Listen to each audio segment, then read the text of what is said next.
Stephen, can you hear me?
Dear guests, welcome to the 17th Annual Spirited Awards live in New Orleans. In just a few moments, we take you to the Fillmore with Ian McPherson, our host of this year's red carpet.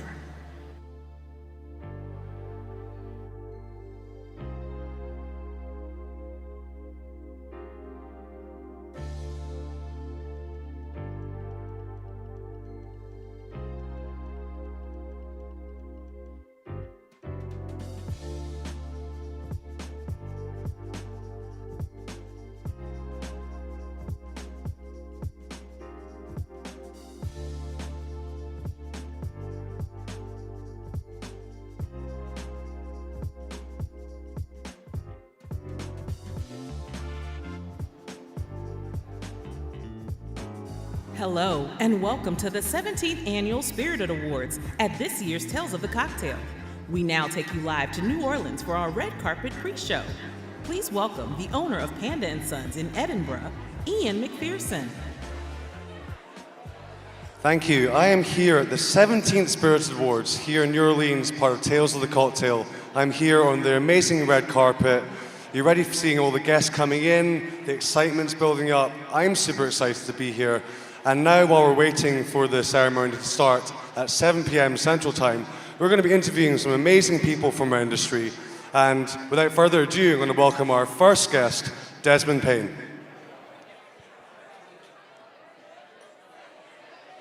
Hi, David. Congratulations on winning the Lifetime Achievement Award, Helen David. You've had a prestigious career, 55 years as a distiller, and now you're moving into being the Grand Rectifier in the Gin Guild. You've had so much experience. What do you feel is going to be, what are the gin categories to expect over the next 5 years? It'll keep going strong, literally. I think the wonderful thing about gin is it has the ability to change itself and to adapt to the current climate, if I can put it that way. So, yeah, there's a great future for gin. Yeah, gin all the way. And obviously you love gin. You've been at the biggest cocktail convention in the world, Tales of the Cocktail. So, what would your favorite gin cocktail be? Well, it depends who I'm with, what time of day it is, what mood I'm in. But I think the Gibson. Yeah, just love that little onion.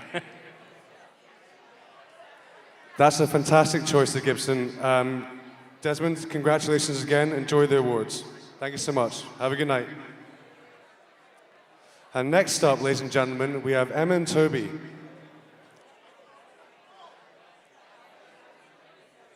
And they're nominated for Best New Cocktail and Bartending Book. Emma and Toby, congratulations. So obviously it takes a lot of labor of love to create a book. So what was the kind of inspiration to creating this book? And why did you guys feel like we're going to be the power team to make this happen? You take the first bit, I'll take the second. The reason we started this book was we wanted to look at the way that we train bartenders at the Violet Hour and put that down in print. And the reason why we decided to collaborate was because we drank a lot of rosé together during my interview. And so, if you can drink 3 or 4 rounds of rosé together, you can probably write a book together. Okay, and final question. What is the favorite cocktail recipe in what section of the book? The Poor Liza. Oh, that's a good one. Yeah, I'm going to say the Juliet just because it's the first one that came to mind and it's such a classic. Well, Emma, Toby, I wish you all the best. Enjoy the ceremony. Thank you, guys. See you guys soon. And next up, ladies and gentlemen, we have Kerr Ferguson from Austin. Kerr, congratulations. You're nominated for Best US Bartender. Your concept's really good. Tell us the journey that's brought you here with the whole concept of the pop-up concept. Yeah, absolutely. Well, I manage a bar in Austin called Drinkwell, but I also run a pop-up called Daijaboo Pop-Up. I'm Japanese-American, and me and my business partner, Sharon Young, who's Chinese-American, 4 years ago started making drinks that we like to call Super Asian cocktails, and it's brought us around the country making really fun Super Asian parties. So between those two things, I've had a very full couple of years of bars. I mean, and your whole concept's super fun. I know that people love all your kind of really whimsical names for cocktails. How do you come up with these? Honestly, it's really just whatever reminds us of our own childhood. I was obsessed with Sailor Moon, and that's really somehow become a huge part of my career. And it's a final question. Well, what's been your favorite cocktail here at Tales of the Cocktail? I know it's a tough question. It's tough because I got here yesterday and then prepped. Oh, actually, no, I do have an answer. I went to 3 parties yesterday. I went and had a pizza Negroni at the Campari event. Yes, it was like a basil-infused something. I don't know, everything about it. There was like cheese involved and olive oil involved and basil involved and tomato involved, and I was like, they crushed it. Kara, thank you so much. It's been an absolute pleasure to meet you. I wish you all the best. Enjoy the ceremony. Okay, cool, thank you. Okay, ladies and gentlemen, next up we have an absolute legend, Nectalie Mendoza, all the way from Las Vegas.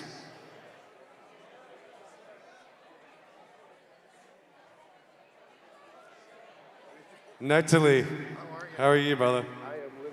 So Nectalie is an absolute G. He's also up for Best Bar Mentor, and also one of his bars is up for another award as well, Best US Restaurant Bar. Nectalie, you've had a prestigious career. My first question for you is, how do you sustain this career? How do you sustain it to be at the top? Oh man, being happy. The only thing that really matters in this career is just staying happy at all times. The rest will come. You can focus on, team building. You focus on restaurant building. You can focus on everything, but as long as you stay happy in your career, nothing else really matters, man. That's what it's all about. It's all love. And then my last question for you, Nectalie, is, how have you mastered the art of bartending over all these years? What's your secret? I haven't. I'm still working on it. I am a train wreck behind some bars. Learning every day, finding new mentors, learning from my team, and just be passionate about what you do, man. I just completely love everything I do. Every day I'm living the dream and nothing else really matters, man. So. Oh, you're making me tear up here, brother. Thank you so much, Nectalie. I wish you all the best. See you soon. Enjoy the ceremony. Next up, ladies and gentlemen, we have the amazing Capri Robinson.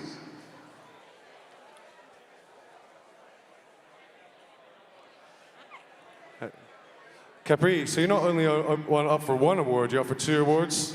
Congratulations, Best Bartender, am I right? Am I saying so? And my first question for you is, you have this amazing competition at home. What is the history behind it? What's your feelings behind it? How did it start? Where is it now? 100%. So back home, I have Chocolate City's Best, and it is based on black and brown bartenders in the industry. And it started 2017 when I came here, and I wanted to see more black and brown faces amongst all of us. And I was like, the best thing that happened to me was the competition. So I created one with me and my friends, my family, Danae Jones, Michael Holiday. And it was one of the things that grew so quickly. It got national recognition from a lot of people. Right now, we are taking a year off so that we can be so much better next year. I'm really excited to be kind of bigger expansion, more mentorship, more activations, and more connection with the bartenders and their market, brand ambassadors, and different things like that. So it's really great because it has now expanded to a network of over 250 people globally. So it's really, really great. Wow, that's impressive. And then also, you guys are kind of really known for being like a really collaborative kind of team. So what's your process behind kind of developing a refresh or a completely new menu concept? Like, how do you guys do this together? So menu concepts are driven by artwork and also by social awareness and issues and different things like that. So right now, what we're doing is waiting on our artists to create some new artwork for us, and then from there we take inspiration from the art and create our cocktails, making sure that we're intentionally picking ingredients and different things that tell a story along with the art, and that we're also being able to speak on issues at the bar that are enlightening people, growing ourselves, and we're not afraid to have a hard conversation there, so that's what we're doing. Amazing. And my final question for you, obviously Tales of the Cocktail, amazing. But what have you been up to the past few days? What have you been up to?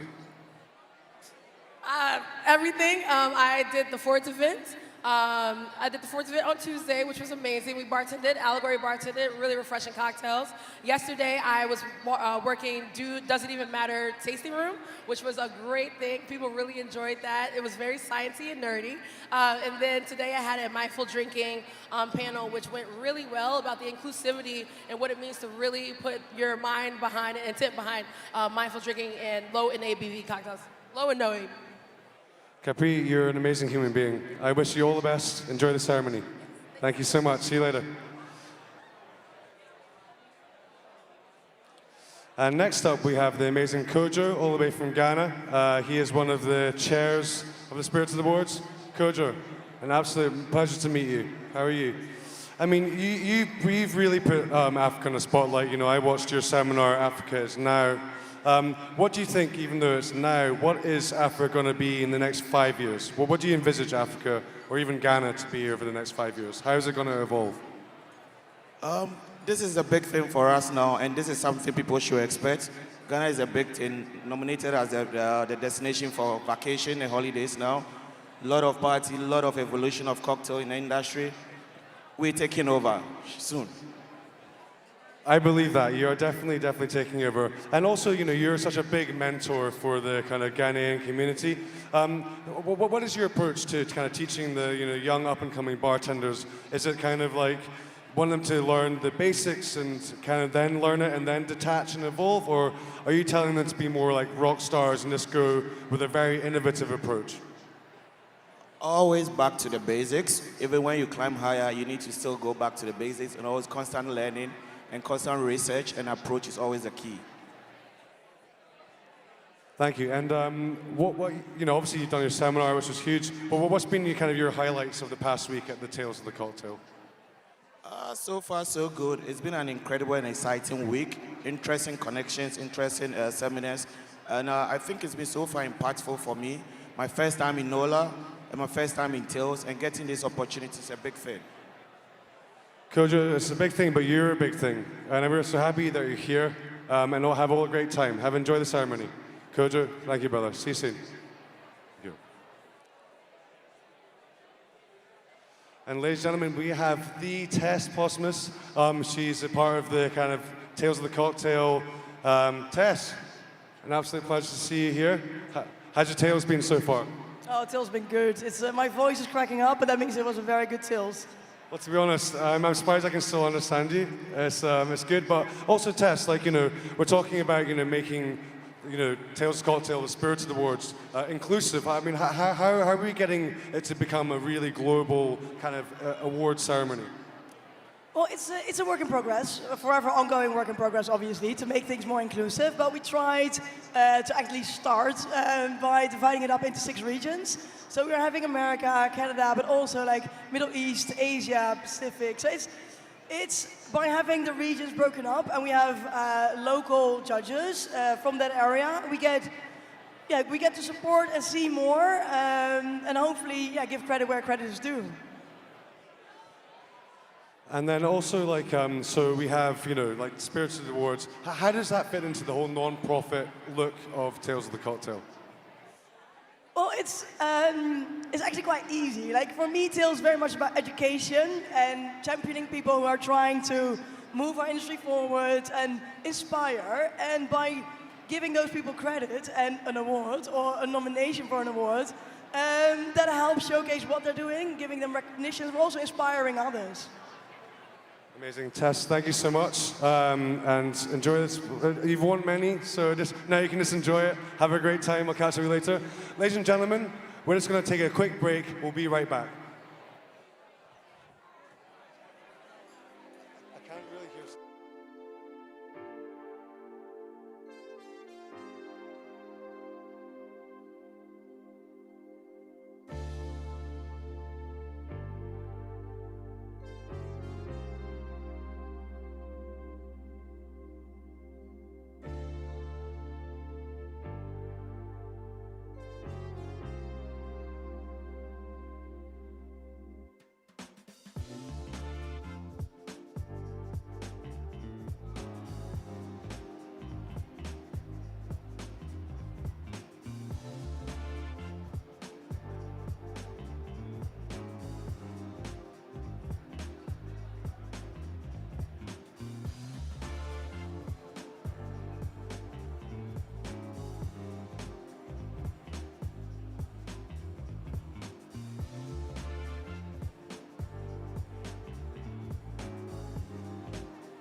Welcome back, ladies and gentlemen, to the 17th Spirited Awards. We have another amazing guest coming right up. We have Takuma Watanabe from Martini's Bar. Takuma, great to see you. Let's get it. Also, congratulations. Takuma is Bar Martini's nominated for Best New Cocktail Bar US. So obviously, the name gives it away, but obviously you're very much in love with Martini's. What in that category is kind of what you love about it? Because of my place, 150 years ago, used to be a carriage house. So then after that, Martini Philippe, the French guy, so that was like the art studio for Martini Philippe. You know the Washington Square Park big arch in New York City. So that's his art. That's his art. So then I've been practicing Martini long time, like 20 years. So his art, my art, collaborate together. That's the concept. Yeah. Okay, thank you, Takuma. And then also my second question for you is, obviously you're a really prestigious Japanese bartender in New York. What is it that you're most proud of your team doing about the Japanese hospitality? So everybody has same goal, like omotenashi. Like start with the, for example, winter time we have a hot oshibori, and the summertime we have a cold oshibori to start, to refresh your hand, smell, and then so seeing the menu, they have always seasonal menu. Yeah. Sorry. It's just very loud in here, ladies and gentlemen, so we're just going to keep it close. And then my final question, Takuma. You've been here most of the week. Well, what's been your highlights? Wow. That's a big question. It's all apart from meeting me again. Yeah, I mean, pleasure to meet you, always.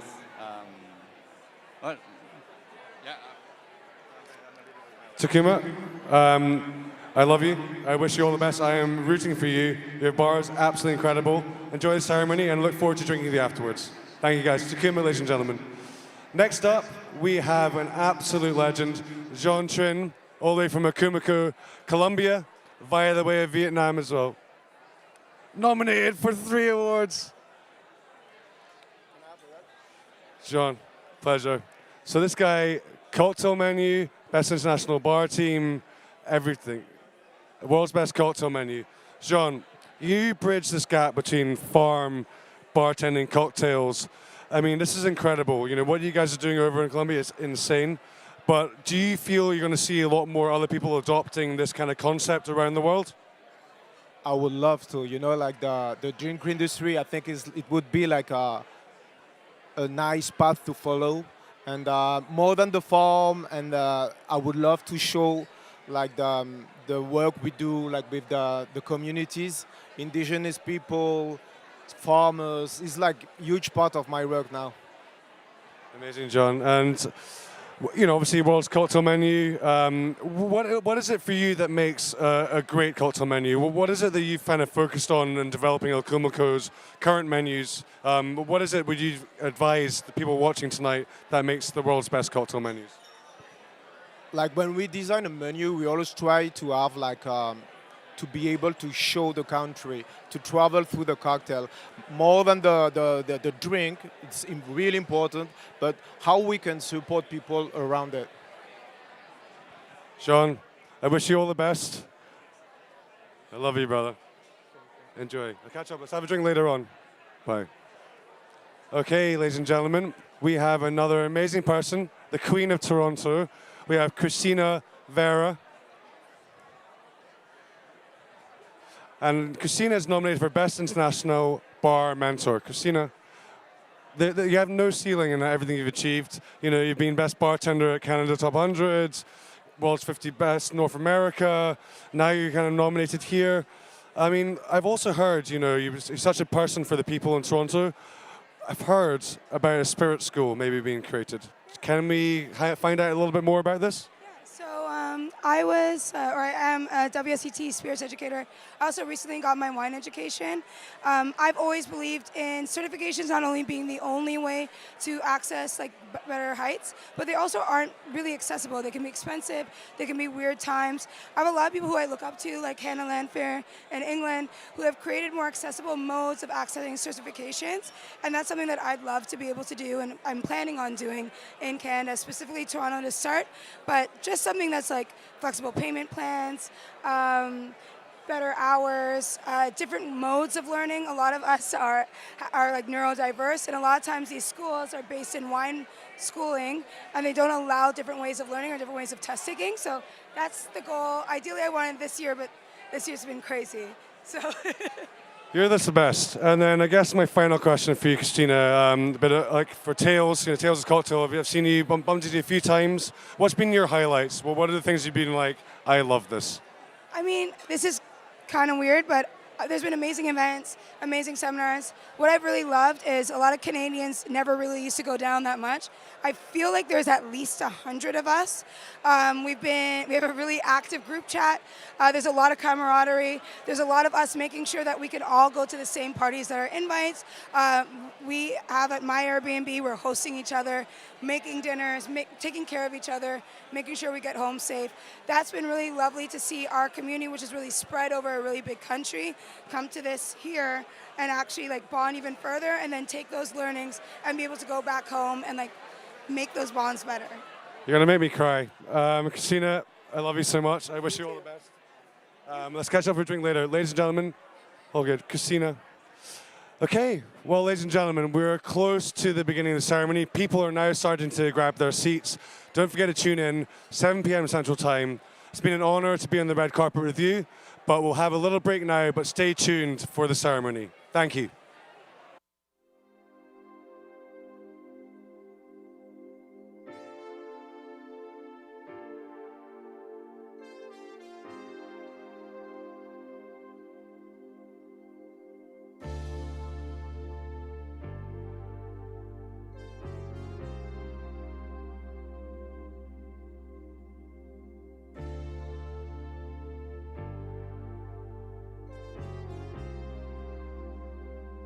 Dear guests, our program is about to begin. Please make your way to your seats or our viewing room.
Dear guests, our program is about to begin. Please make your way to your seats or our viewing room.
Dear guests, the 17th Annual Spirited Awards will begin in 10 minutes.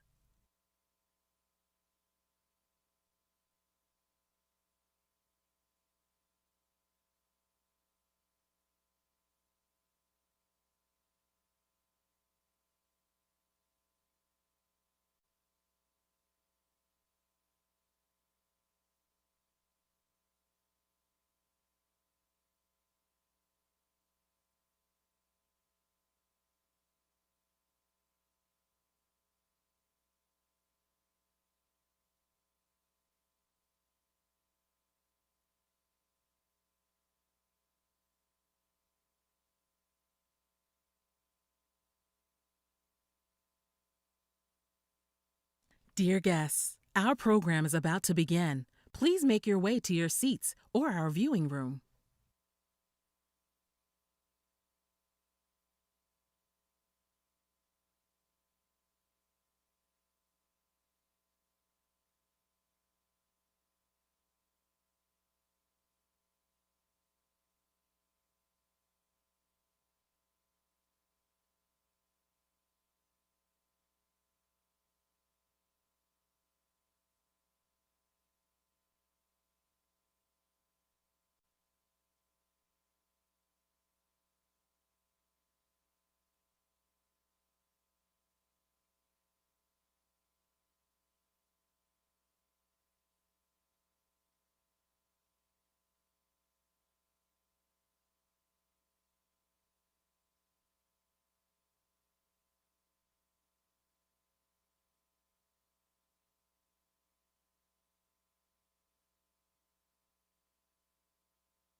Dear guests, the 17th Annual Spirited Awards will begin in 5 minutes.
Dear guests, our program is about to begin. Please make your way to your seats or our viewing room.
Dear guests, the 17th Annual Spirited Awards will begin in just a few moments.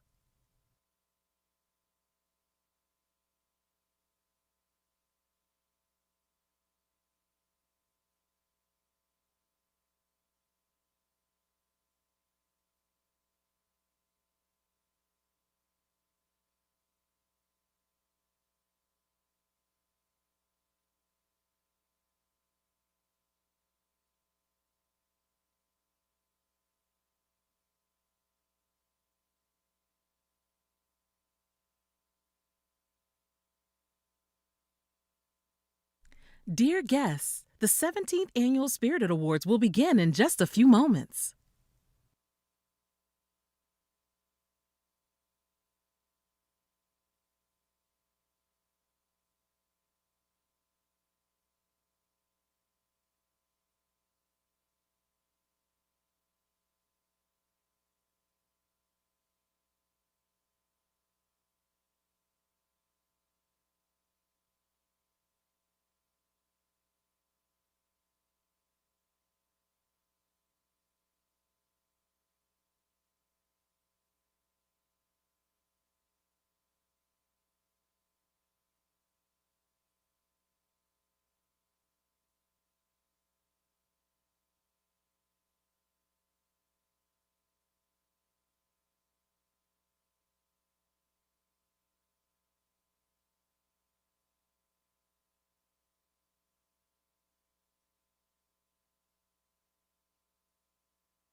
Dear guests, the 17th Annual Spirited Awards will begin in just a few moments.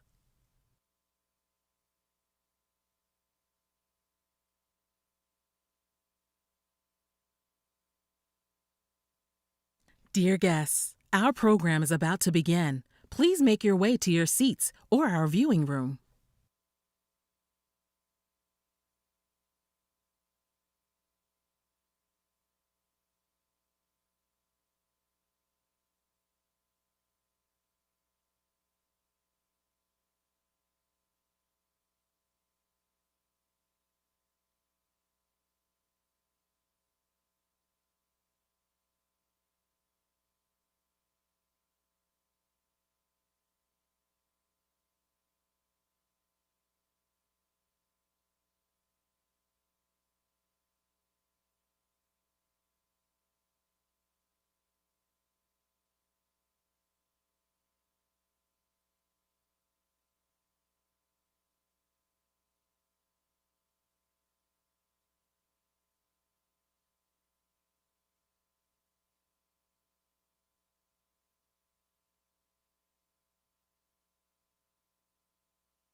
Dear guests, our program is about to begin. Please make your way to your seats or our viewing room.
Dear guests, our program is about to begin. Please make your way to your seats or our viewing room.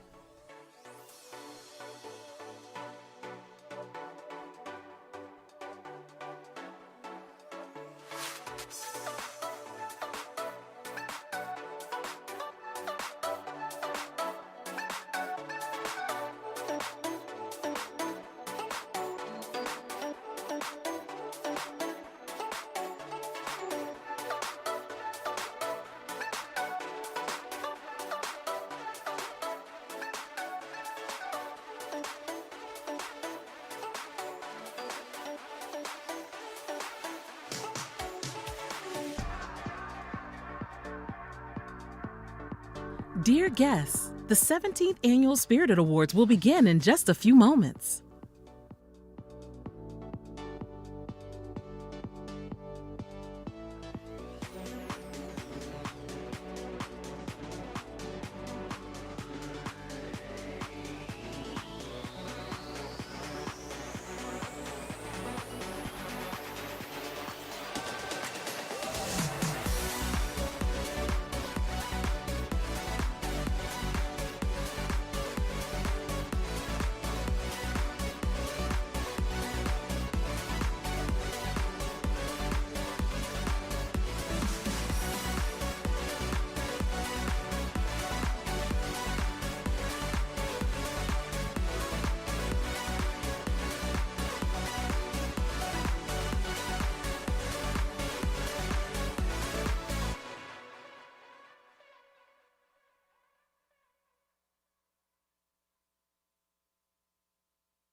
Dear guests, our program is about to begin. Please make your way to your seats or our viewing room.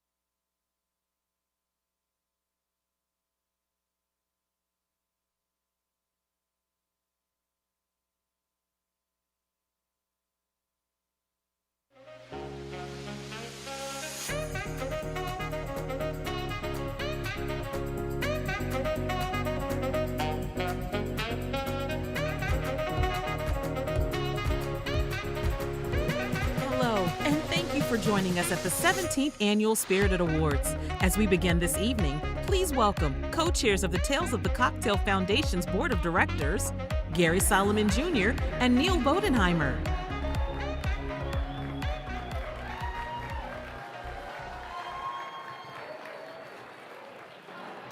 Welcome, everyone, to the 21st Annual Tales of the Cocktail and our 17th Annual Spirited Awards. I'm Gary Solomon Jr. And I'm Neil Bodenheimer. Thank you. Together, Gary and I chair the Board of Directors for Tales of the Cocktail Foundation. We hope everyone's been having an enjoyable and meaningful week thus far, and we are honored to gather with you tonight in celebration of our exceptionally talented peers. To that end, we want to thank all of you for taking the time to be with us here in New Orleans this week. Last year at Tales of the Cocktail, your collective presence imparted a $21.9 million economic impact on this city that Neil and I are proud to call home. Last year, we welcomed guests from 47 countries. That impact and that international presence have truly fulfilled our board of directors and the Solomon family's shared vision for what this foundation can represent for both our global spirits industry and our host city of New Orleans. Our mission as a nonprofit is to educate, advance, and support the global spirits community, and the Spirited Awards are an integral part of that mission. These awards tonight recognize excellence in the global drinks community across every facet of the industry, with categories that honor bartenders, brand ambassadors, bar teams, brands, media, and writing. These individuals these brands and these establishments, and the seminal pieces of work written are moving this industry forward every day with intention. Our theme for the 21st annual Tales of the Cocktail is Vitalize, and our nominees this year embody that word.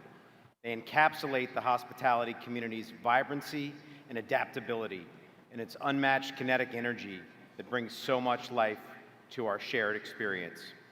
In our continued pursuit of progress, we have made a few changes to our awards and criteria this year.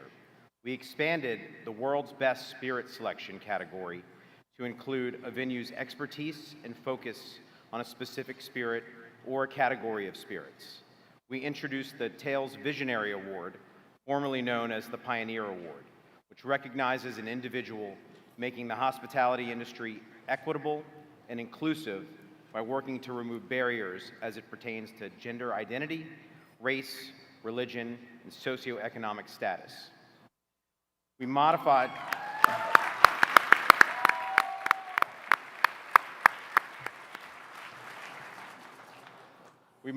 our qualifications for Best International or U.S. Brand Ambassador to require a minimum of 1 year in the role and clarified qualifications around Best New Spirit or cocktail ingredient, as well as classifications within the category. Further, we have grown our deep bench of talent that comprises our global judging pool. We are proud to have 24 co-chairs and a robust Spirited Awards committee, all of whom are fiercely dedicated to the advancement of this program and its mission. Our committee is further supported by 285 knowledgeable and esteemed judges that span the globe.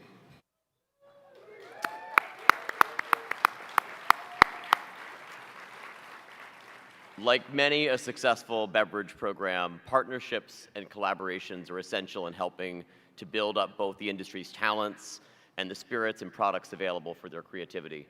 So I want to take a moment to thank the partners who've helped to make this beautiful Spirited Award ceremony possible tonight. Our title partners, Diageo Bar Academy and Pernod Ricard USA. Our presenting sponsors, Bacardi Limited and William Grant & Sons.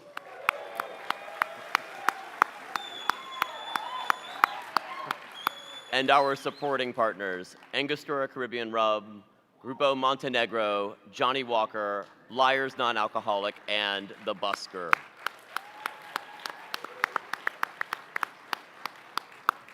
I'd like to also thank our official beer of the Spirited Awards, Louisiana's own Zoni Mash Beer Project,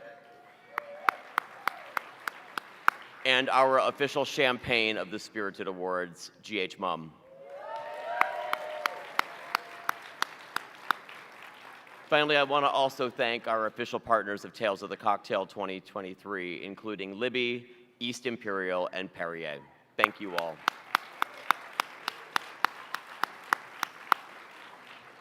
We'd now like to acknowledge a number of people in this room who give of their time and their talents year-round. I'd ask that we bring lights up on the audience as many of these individuals stand, and I'd like to begin with our amazing Tales of the Cocktail Foundation Board of Directors.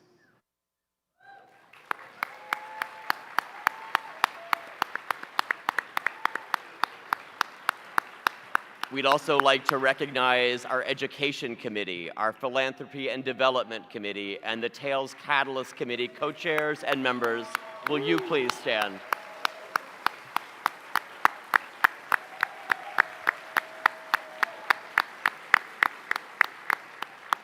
These are individuals who serve this foundation's mission year-round to further our efforts to educate, advance, and support the global industry, and we thank you so much for your time and your talent. I'd like to take a moment to recognize and thank our Spirited Award committee members.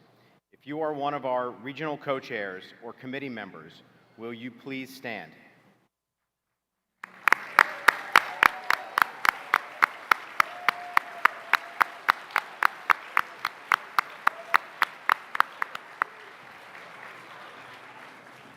These individuals represent our US, Canada, Latin America, Caribbean, Europe, Middle East, Africa, and Asia and Pacific committees. Without your tireless work, we wouldn't be able to honor our peers here tonight. You make the Spirited Awards possible, and we are thankful to celebrate with everyone here in New Orleans. Everyone, please look.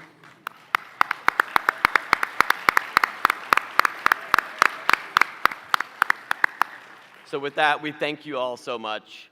We hope you enjoy this great show and this great celebration that's been put together for you tonight. Please enjoy the evening, and thank you for being with us in New Orleans this week.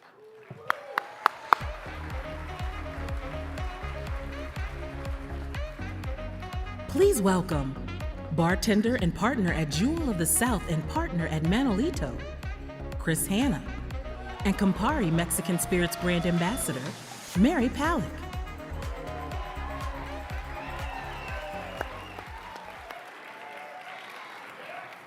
Hello, everyone. It's great to be here tonight. Chris and I have the pleasure to introduce you to the Cocktail Apprentice Program Class of 2023. Every year, we fittingly like to start the Spirit Awards by honoring the people who have helped make this festival possible. As a member of the 2017 class and a returning gray coat in 2019, I can attest to its importance. In the CAP team, you meet an amazing, diverse, and talented group of individuals from all over the world. It's an experience and an education that helps build both the professional industry and the professional individually.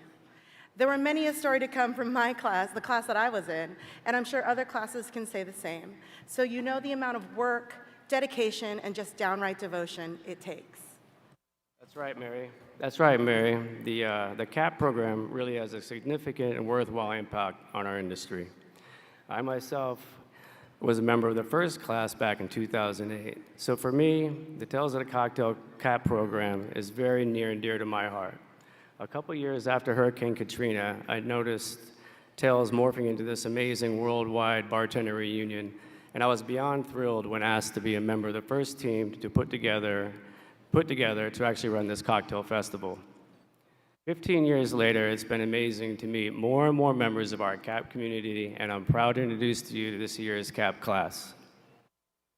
Same, Chris. Yeah, okay. Same, Chris.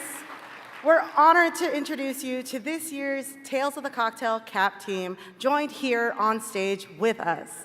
These folks are instrumental in making Tales happen, and the smiles on their faces tonight are a positive reinforcement for where both they and our industry are headed. Tales of the Cocktail 2023, please give it up for the CAPs, starting with this year's red coats.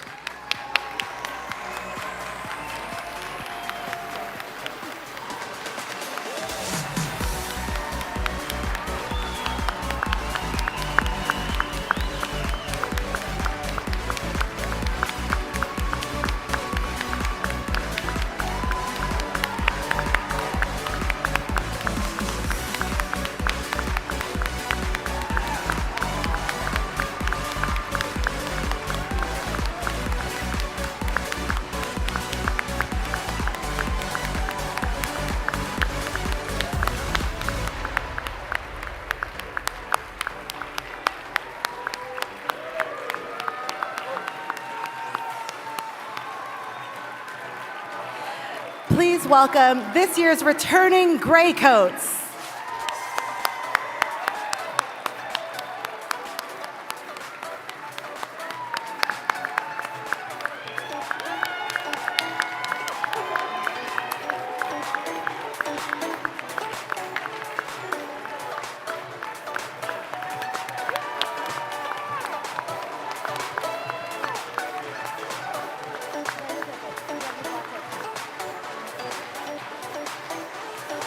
Please welcome this year's black coats.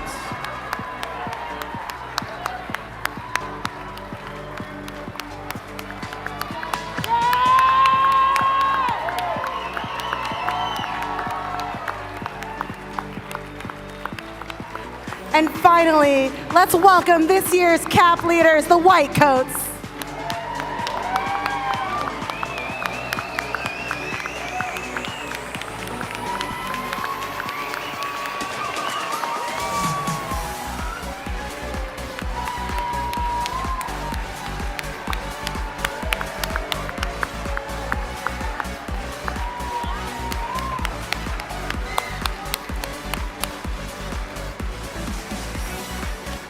Let's give it up one more time for the CAP class of 2023.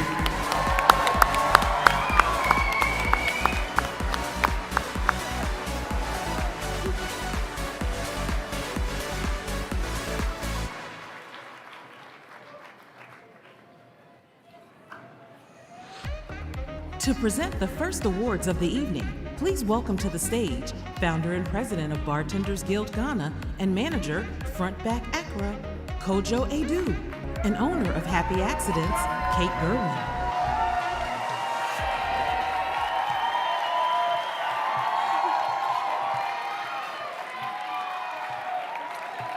Good evening, everyone.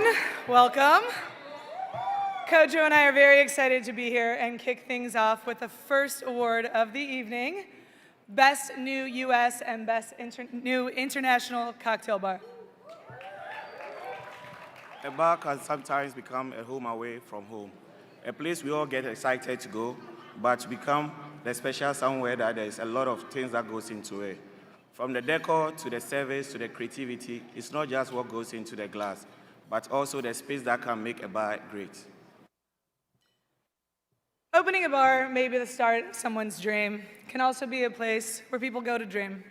This award recognizes those places that have an impact on the cocktail culture and help the dreams reach a new standard within the industry. Winning this award last year had an incredible impact on our small bar community in Albuquerque, New Mexico. Stop!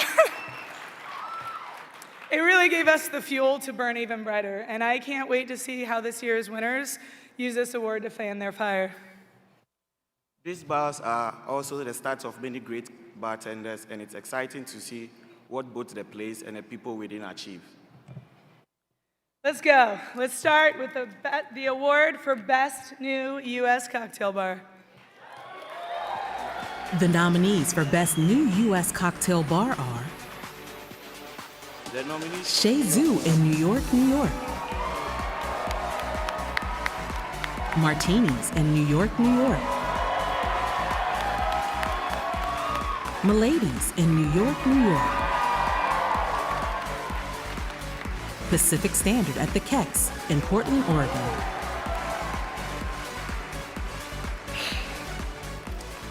And the Spirited Award goes to Martinis.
Oh my God.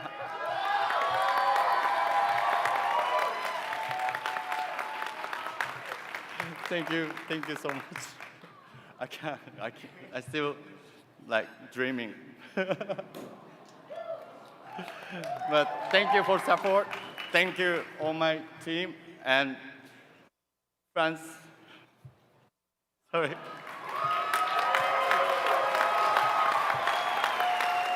That's it.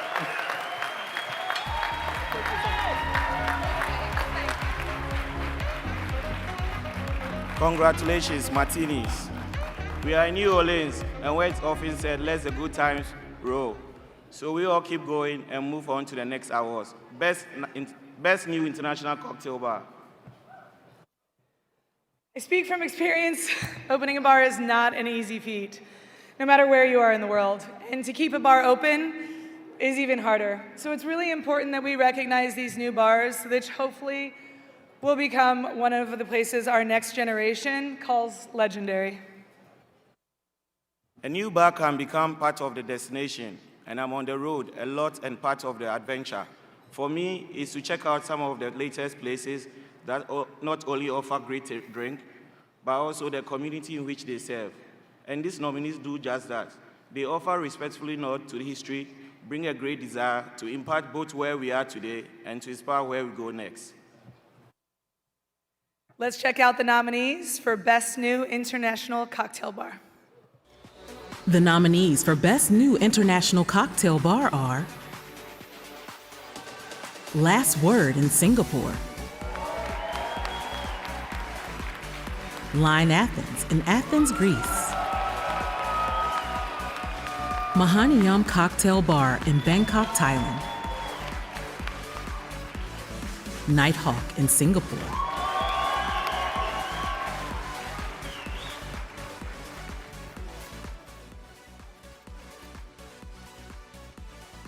And the Spirited Award goes to Line Athens.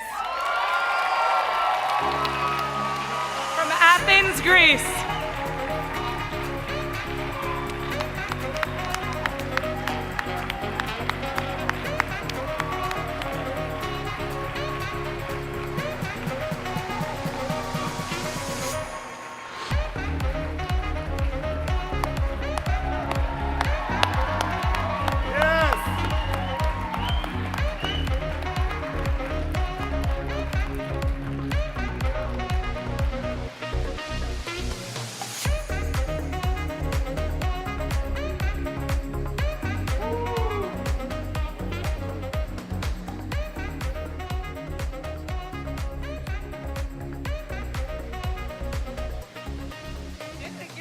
I have to say something, eh?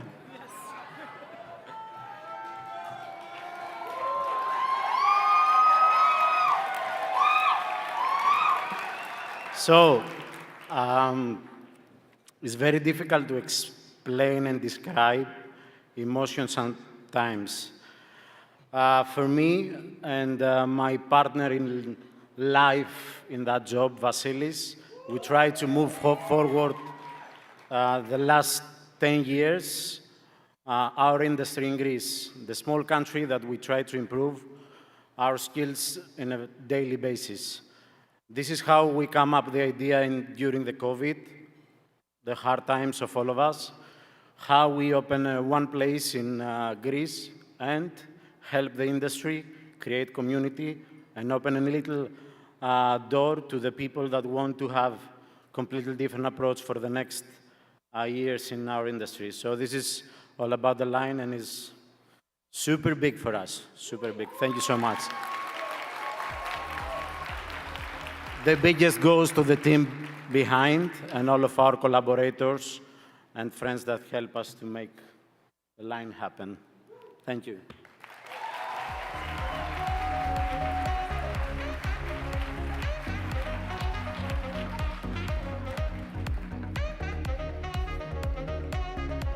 Up next, we are excited to announce the nominees and recipient of the World's Best Spirits selection.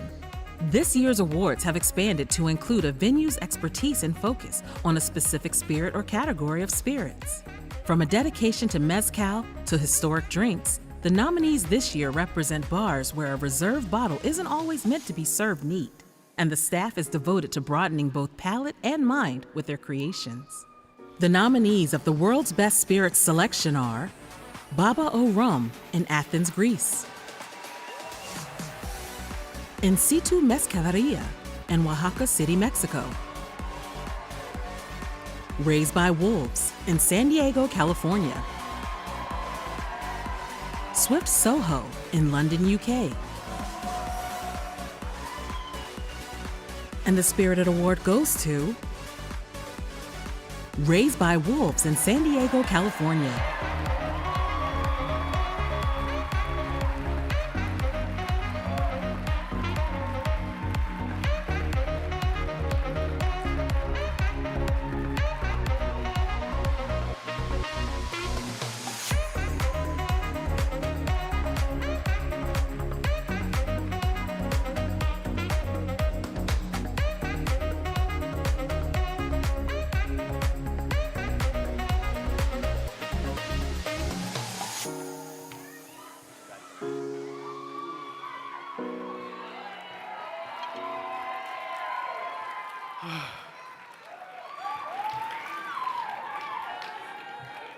I dedicate this to the Carlos Camarinas of the world, the Joyce Spencers of the world, the Desmond Paynes of the world.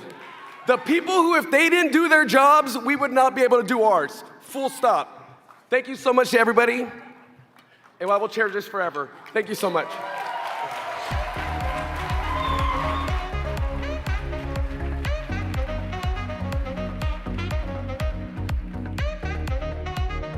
Now, on to the nominees and recipient of this year's Best New Spirit or Cocktail Ingredient. This category recognizes those that have made a significant impact on the cocktail and bar industry in the last year or designated date range. Whether looking for a non-alcoholic offering to a slow pour of gin, these products are helping stir up some new creations around the world. The nominees for Best New Spirit or Cocktail Ingredient are Martini and Rossi Floreale Non-Alcoholic Aperitivo, Patron El Alto, St. Benevolence Aged Rum Clarin, The Forged Gin Co. Slow Gin,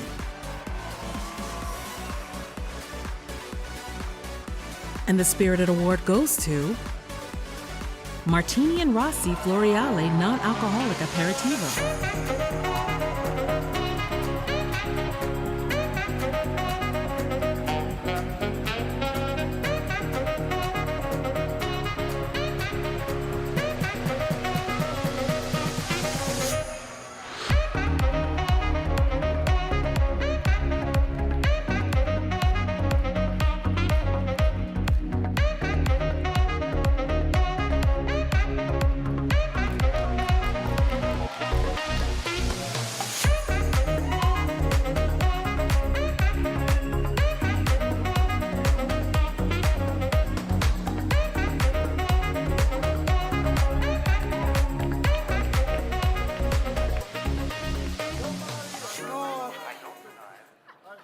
Buonasera a tutti.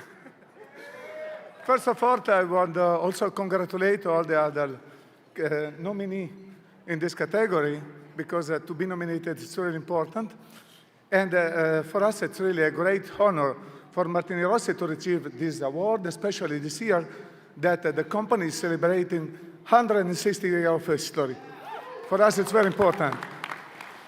It's really a happy birthday.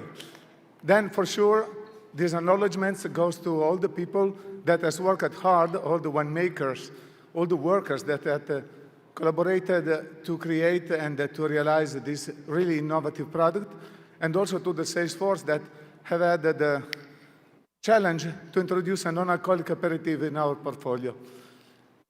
This evening we can tell that, let me say, the bet paid off, and we can tell that this award represent for sure for the company, and not only an award, but we are sure that is another award in the long history of the company, and we can continue a history of 160 years of success. Thanks to all of you, thanks of the college, and salute!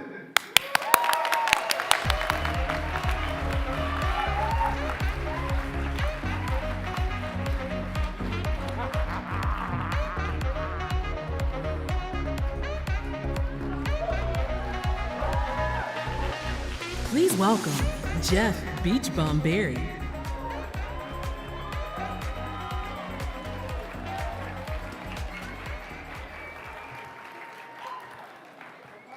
Cheers, everyone.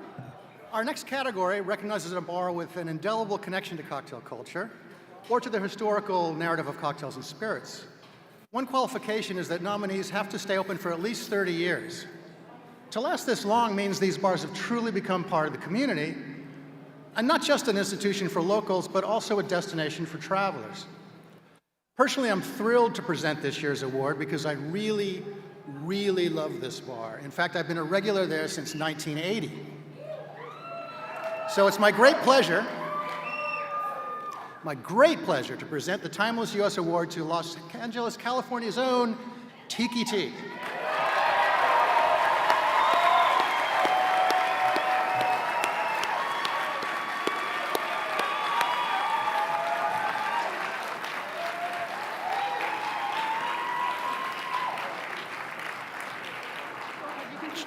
Just a few words before we bring Mr. Bowen up to the stage to accept his award.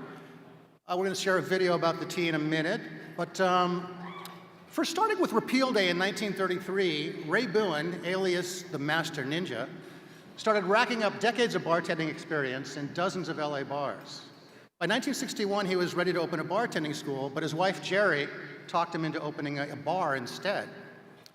Thank you, Jerry, because 62 years later, now in its third generation of family ownership, the Tiki Tea is not only a beloved local institution, it's a neighborhood bar with a global reputation. The tea is known worldwide for Ray's legendary tropical drinks and for the bartending wizardry of Ray's son, Mike, and Mike's son, Michael.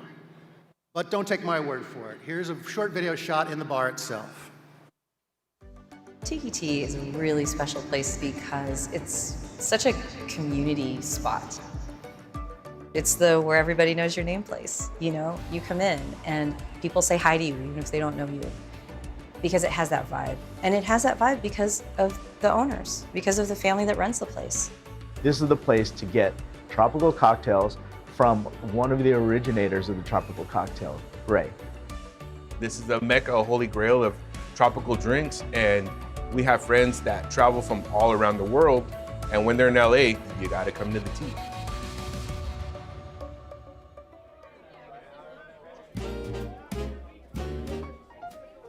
The Tiki Tea was founded by a person named Ray Bowen.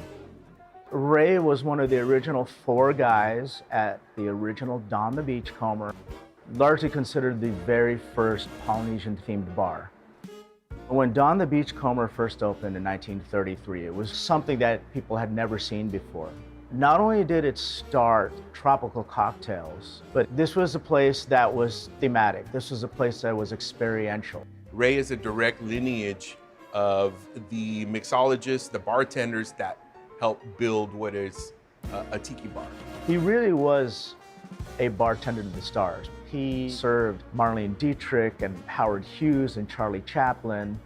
Ray opened his own place on April 28th, 1961. By that time, he had a following. By that time, he had people who were seeking out his drinks specifically. And that's one of the things that makes Tiki Tea special. We're sitting in his bar right now. 62 years later, we're sitting in his bar. When Ray's son started working here, his recipes, all those secret recipes and all of his techniques were passed down to his son, Mike Sr. And over the years, eventually Mike Jr., his son, started working here, and those same trade secrets were passed down to him. And so Mike Jr. is practicing all that lost art of secretive tropical mixology. It's the only bar in the world that has that lineage.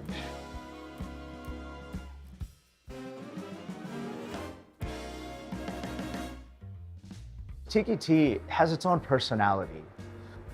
It's not just that you're getting a tropical cocktail, you're getting one of their tropical cocktails.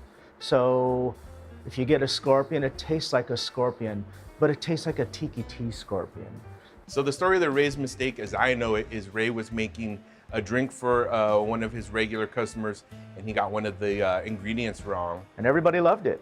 They thought, hey, you know, you should put this on the menu. Okay, well, what should we call it? I don't know. How about Ray's Mistake? The Ray's Mistake has become legend. It has become their signature drink because nobody can replicate it. Nobody can figure out what they've done. Many have tried. No one has succeeded.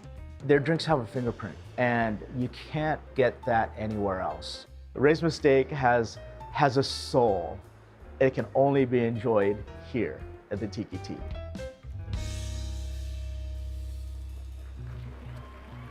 After Ray passed, we started ringing a bell for him every Wednesday night to toast him and his legacy, and that he's still affecting our lives today. Everyone will order a Ray's Mistake, and it's on special.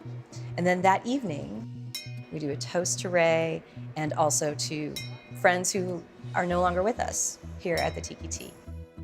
All right, everybody, thanks for being here. It's Wednesday, and we always have a toast to my dad, Ray. His picture's on the wall.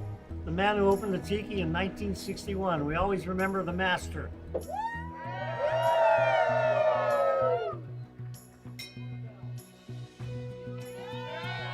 A timeless bar to me is a place that maintains its core principles. It's still the same place, the same traditions, the same soul. It's the soul of the bar. It's something you just can't recreate. Tiki Tea perseveres.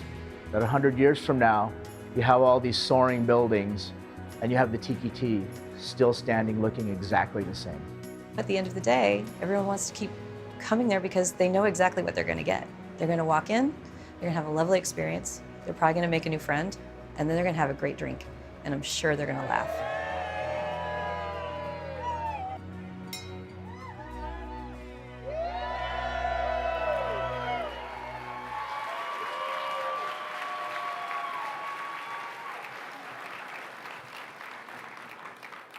That video is making me thirsty. So without further ado, please welcome Michael Bowen of the Tiki Tea.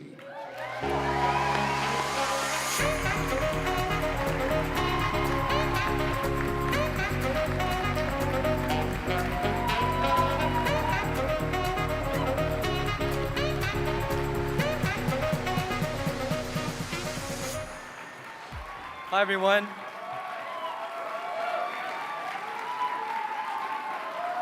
Thank you. Thank you. On behalf of the Bowen family and our extended Tiki Tea family, here's to another 62 years.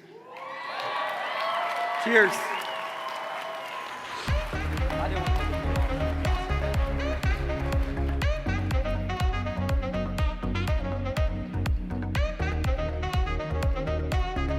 Please welcome Heaven Hill Brand's National Spirit Specialist and 2022 Spirit Award winner for Best U.S. Brand Ambassador, Lynn House, and bar manager at La Factoria, Carlos Irizarry.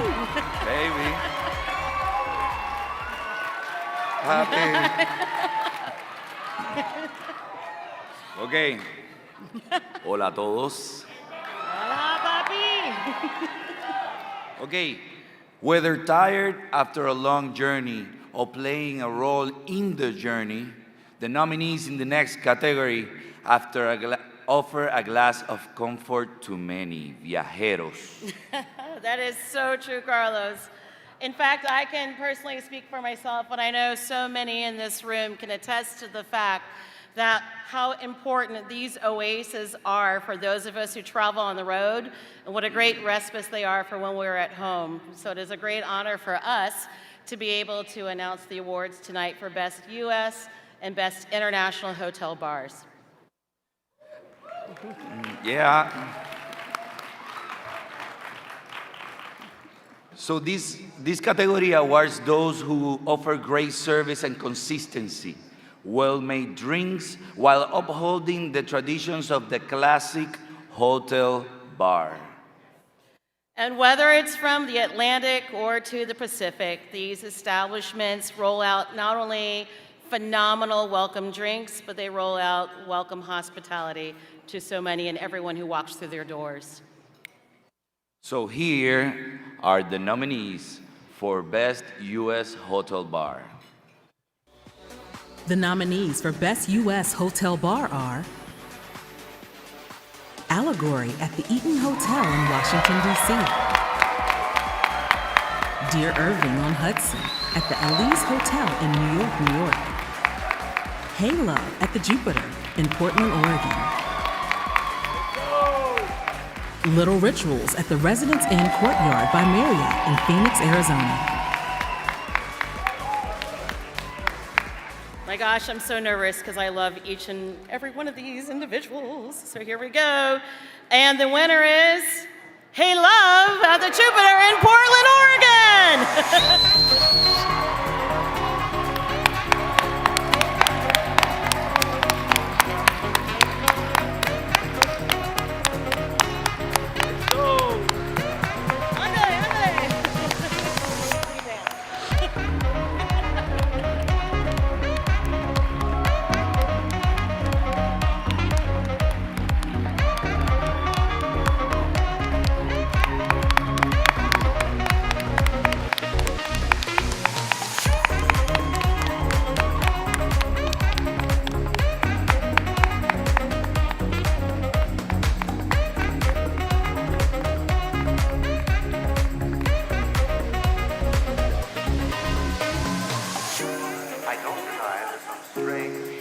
evolutionary process going on. But mankind won't be destroyed.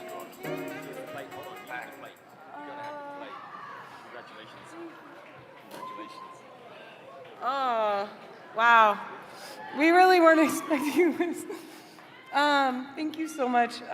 We wanted to open a bar that was in a hotel and not just a hotel bar, and create a space for our community and then everyone coming into our community.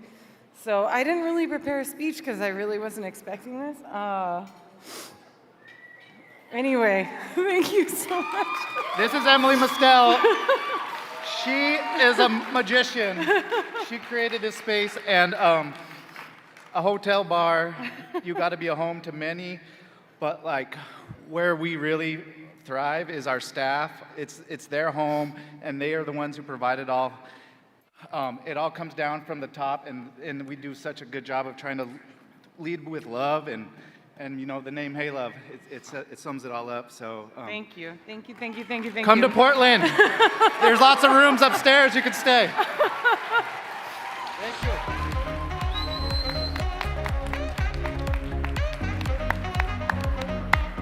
Felicitaciones, Hey Love. Okay. And the next award is for Best International Hotel Bar. So no matter what the time zone is or what the language that is being spoken, these phenomenal establishments offer up not only tasty libations, amazing hospitality, but great atmosphere for everyone who walks within their doors. So you'll have to travel to 4 different countries to visit them all, where you'll have 4 different and fantastic experiences at each. And so this year's, the nominees are... The nominees for Best International Hotel Bar are Argo at the Four Seasons in Hong Kong, China. BKK Social Club at Four Seasons Bangkok in Bangkok, Thailand. Botanist at the Fairmont Pacific Rim Hotel in Vancouver, British Columbia, Canada. Jigger and Pony at the Amara Hotel in Singapore.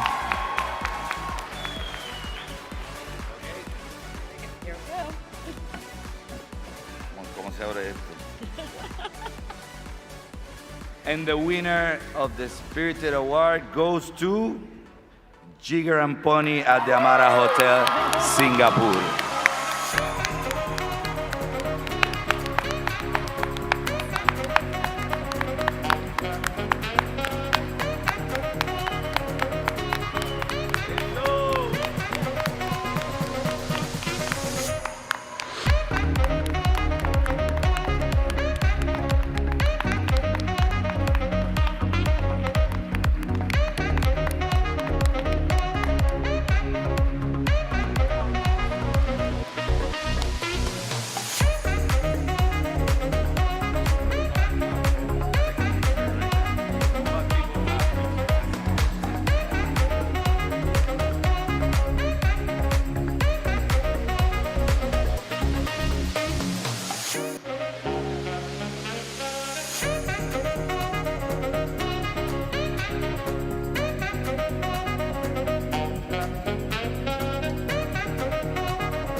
Wow.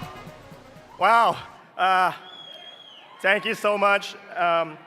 First of all, congratulations to all the fellow nominees, and especially from my best friends there, Philip and Federico. Hotel bars are living rooms of the city. We are very proud in Singapore that our bar has come to represent that. People from everywhere, Singaporeans of all walks of life. And I cannot wait to welcome as many of you as possible in our living room. So hope to see you soon. Thank you.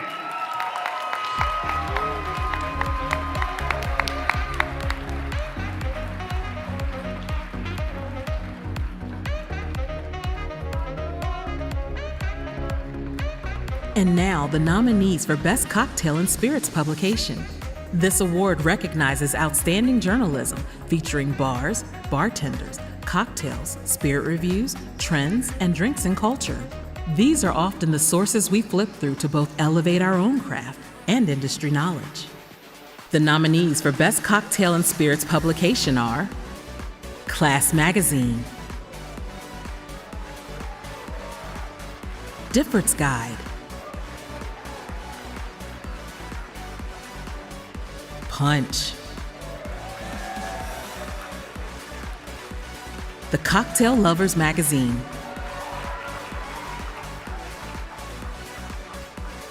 and the Spirited Award goes to Punch.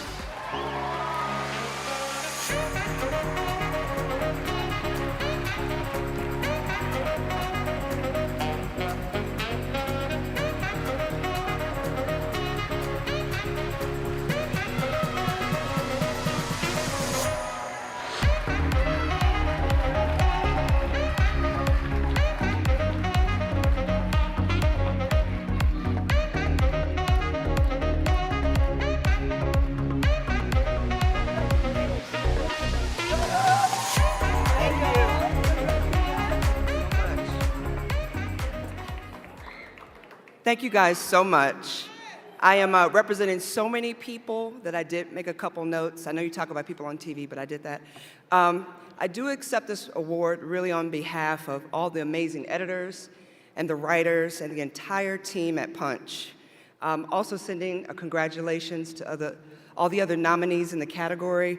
You know, Punch's mission has always been to be an essential resource and authoritative guide for this new generation of drinkers, and it's such a privilege to be honored by a group of our peers and appreciators of the culture and the industry. Cheers. Thank you guys so much. Thank you.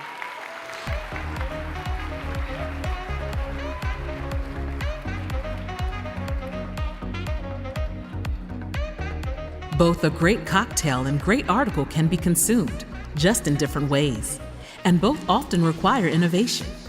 This next award, Best Cocktail and Spirits Writing, honors the writing and publication of a single piece of journalism, a piece that highlights bars, bartenders, cocktails, spirit trends, and drink culture. The nominees for Best Cocktail and Spirits Writing are The Drinks Industry Has an Ageism Problem by Betsy Andrews for $7.50 daily.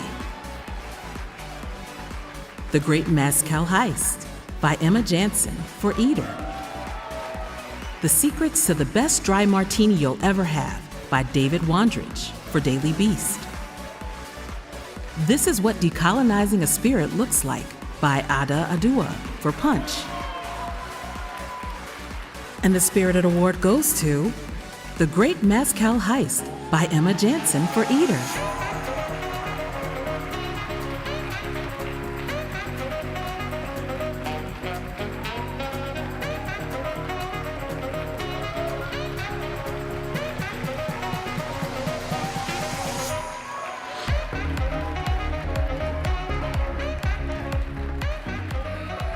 Oh, fuck.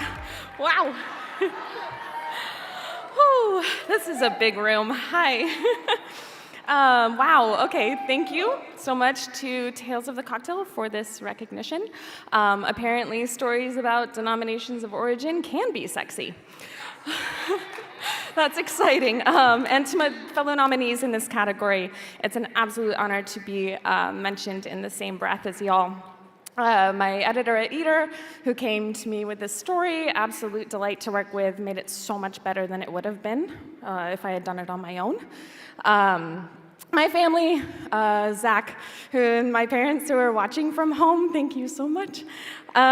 This story is ultimately about agency and who is allowed to tell people who have been making this spirit for hundreds of years how they should make it and how they shouldn't make it and what they can call it and what they can't call it. So this is ultimately for them. All of the mezcal producing families who are so generous with their time, with their hospitality, and for trusting me to help tell their stories. It's a responsibility that I don't take very lightly, so thank you.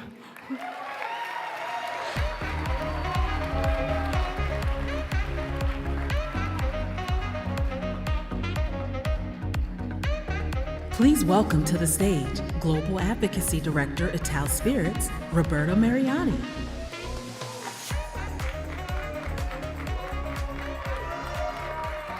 Hello, everyone.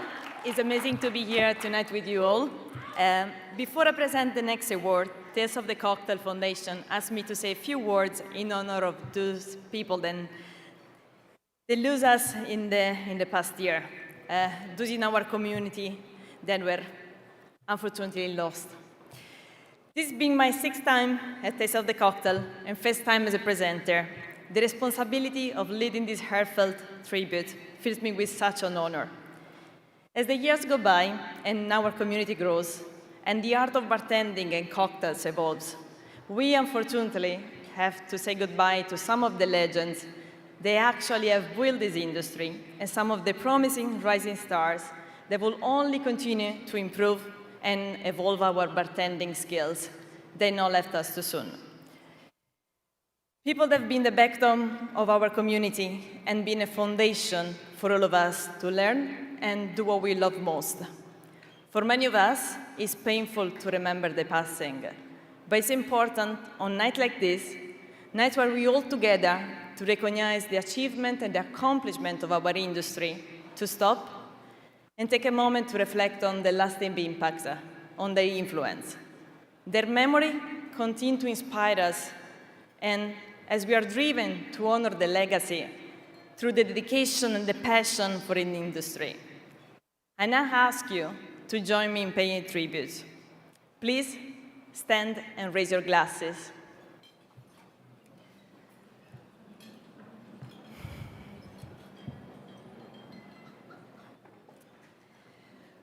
To all our beloved friends, colleagues, and family we lost through this year, our industry today is all the better as we are here because of their home. So cheers to them.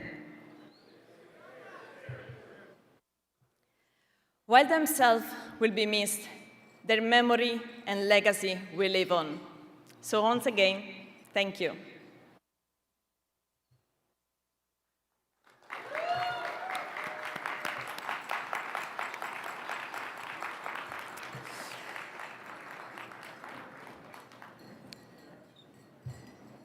Just like the legacy of those we lost, this next award shares something in common: the ability to remain timeless.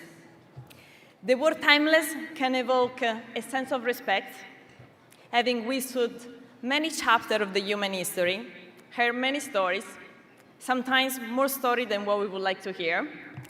It can lead to not just a sense of familiarity, but also serve as an endless source of inspiration. Bars that are timeless are the ones that help shape the culture around it. They open the doors to both visitors and local alike and can lead to community growth. They're respected, and they're respected by delivering to us time again. Tonight, we are honoring one of these places with the International Timeless Award. This year's recipient is the Long Bar at the Raffles, Singapore.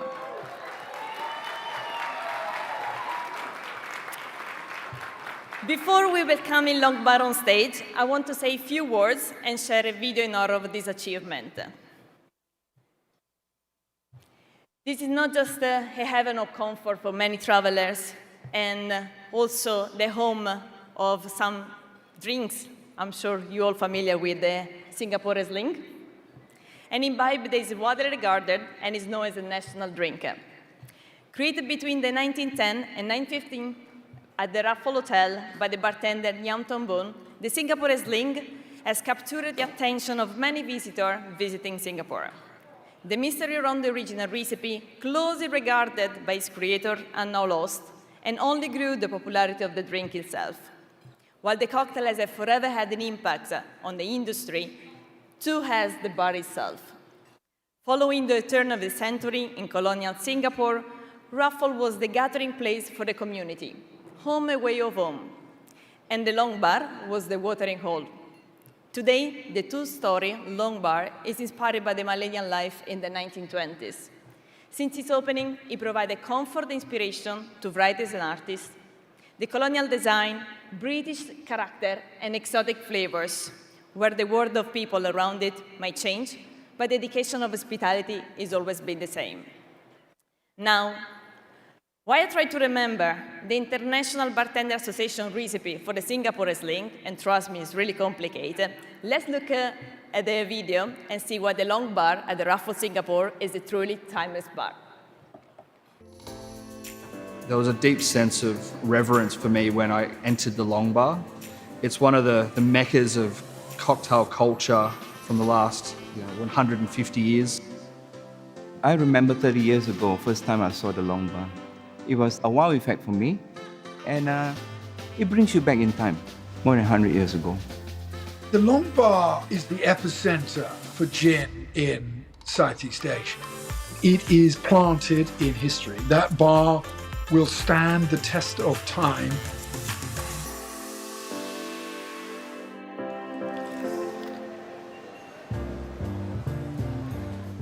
The hotel opened 1st December 1887. We actually started with a humble 10-room hotel. And by 1915, all the extensions were up. Today, the hotel looks exactly the same as what it was in 1915.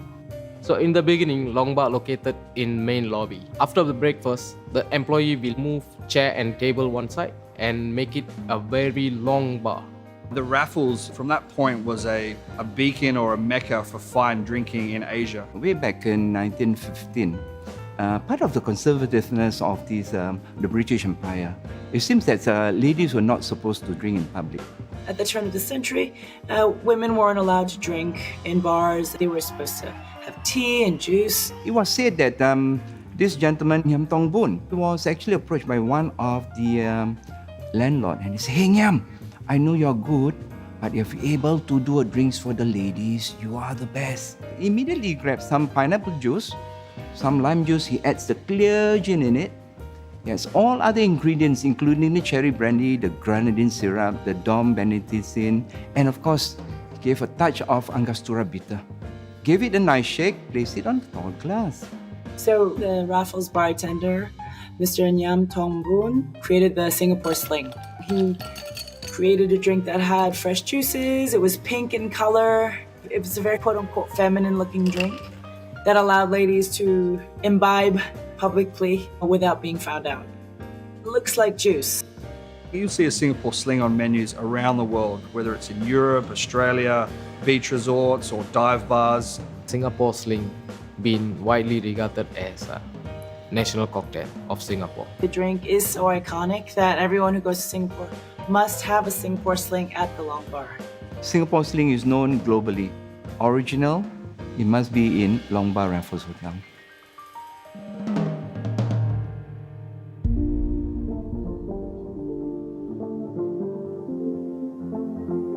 Singaporeans are very proud of this famous bar. It's a landmark of Singapore. It transcends bar culture or cocktail culture or the hospitality industry.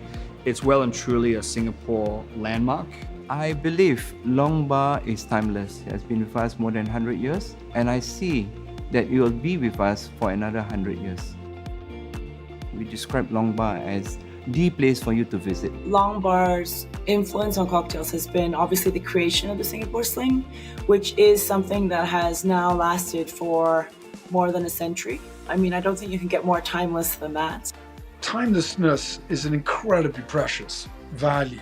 Long Bar has the same look and ultimately feel as it has for the last 100+ years. The very fabric of it hasn't changed. Therefore, the feel of it hasn't changed either. People go on a pilgrimage to Singapore just to have this experience, and I think that experience has stood the test of time and will be going for another 100 years.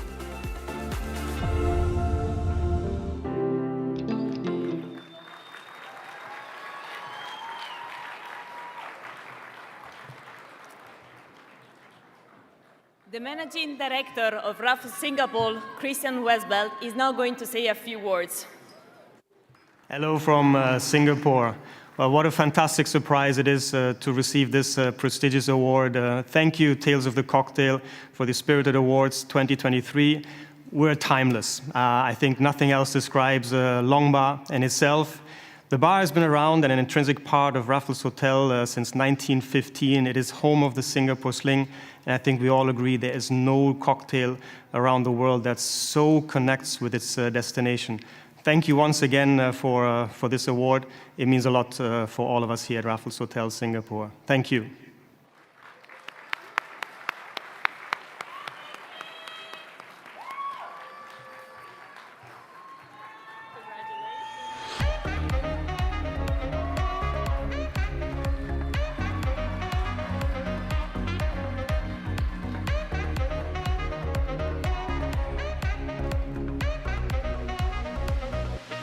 Please welcome bartender, proprietor of Williams & Graham, Sean Kenyon, and Global Director Advocacy, Patron Tequila, and co-founder Bitters Sling Bitters, Lauren Moat.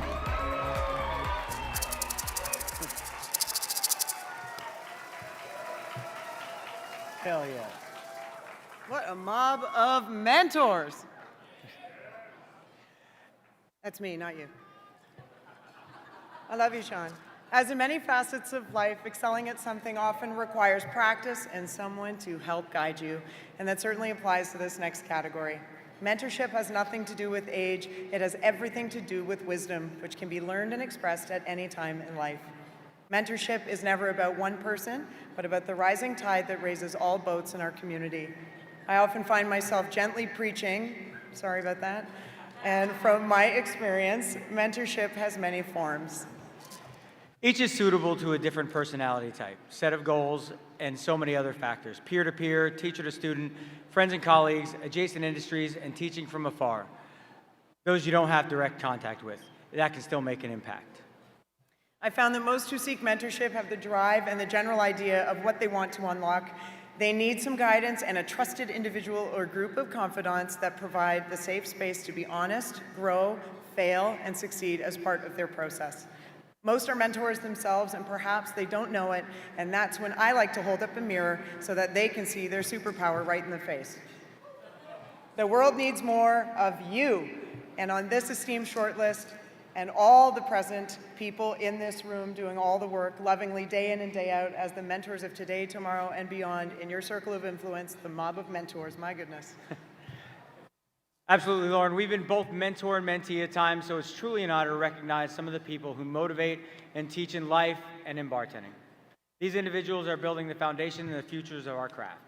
So tonight, we are proud to announce the nominees and recipients for Best U.S. Bar Mentor and Best International Bar Mentor. From 4 different states throughout, let's start with the Best U.S. Bar Mentor. The nominees for Best U.S. Bar Mentor are Anu Apte, Kalanasari Appia, Nectali Mendoza, Chris Patino,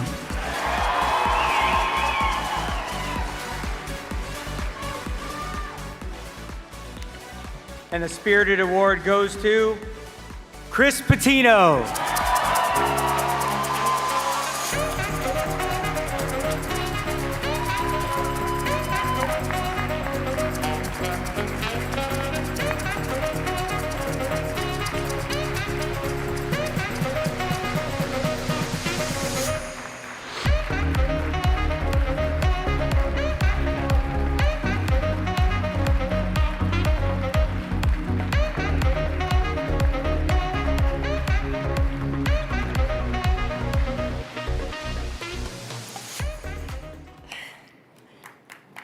Sorry.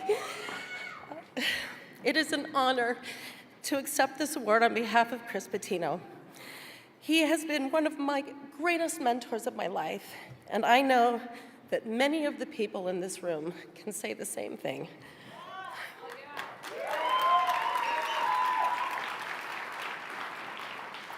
Chris wanted me to let you know what an honor this is to be recognized in this way by his peers, especially in his fight against cancer. That's right. When I spoke to him earlier this week, he told me how he was inspired by Chris Hanna's speech last year when he won for Best Bartender. In that speech, Chris said, I don't do the work to be noticed. I just keep working, and it was noticeable. And Chris has had a very noticeable career. He's been nominated over the years for Best Bar Team, Best Spirit Selection, which he won tonight, Best Cocktail Bar, Best Brand Ambassador. The list goes on and on and on. And all those nominations shine a light on what it takes to be the best mentor that this industry has to offer. To Chris, who's watching at home in San Diego,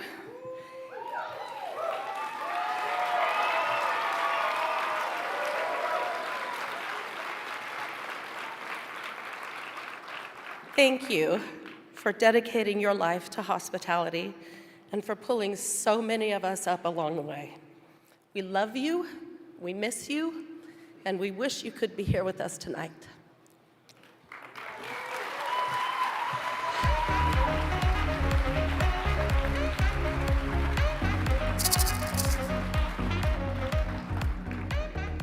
Massive congratulations to Chris Patino. And just like the work you do and the inspiration you have brought to others in the industry, so too do the nominees in this next category. From Spain to the United Kingdom to Canada, these folks are prime examples of what innovation in this industry entails. Here are the nominees for Best International Bar Mentor.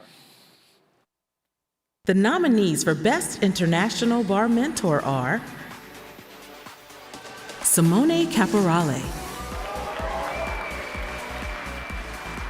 Daniil Nevsky, Agostino Perrone, Cristina Vieira,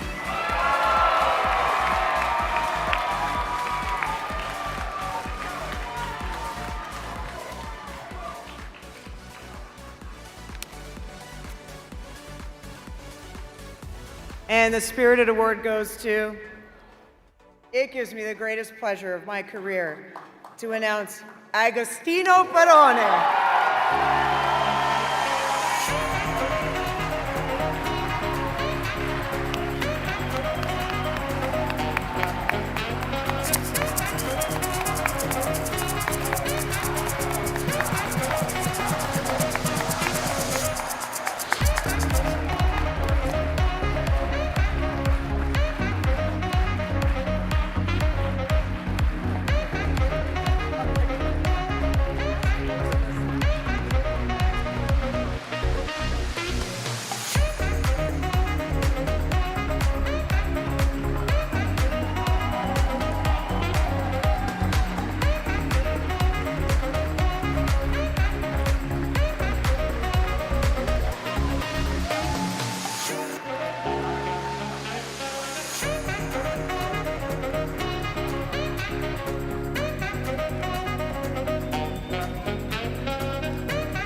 I'm not sure I can accept this award because it's a statement of age. It means I step into the classic generation. But now, for me, there is a quote which is very, very close to my heart: is in order to inspire, you need to be inspired. It is something which is always a two-way, ongoing communication with not only our peers at work, but the people around us. Not only in hospitality, but whatever, whoever we encounter in life. There are a few categories, like a few people that I would like to thank tonight. There are all those ones who are amazing single person, shining as a true star. They are so talented already by their own, and at the same time, they make me look cool when they say that I'm their mentor. So thanks to those.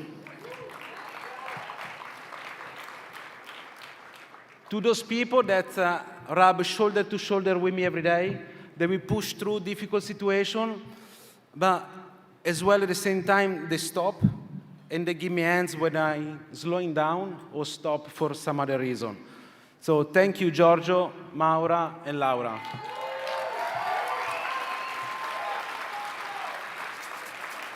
And also, we are so committed at work. Sometimes we forget about simple things in life, right? We always, heads down, we need to achieve this one, we need to create that one. And we lose the sense of groundedness that we need to keep. Because we work with people. We always talk about guest experience, connecting with emotion. But let's be honest, sometimes we forget. Because we love what we do, and we want to go faster than the planet Earth is turning around us. So I need to thank Gabi, my wife, to remind me how important it is to have a balance. She's the perfect plate on the other side of the scale.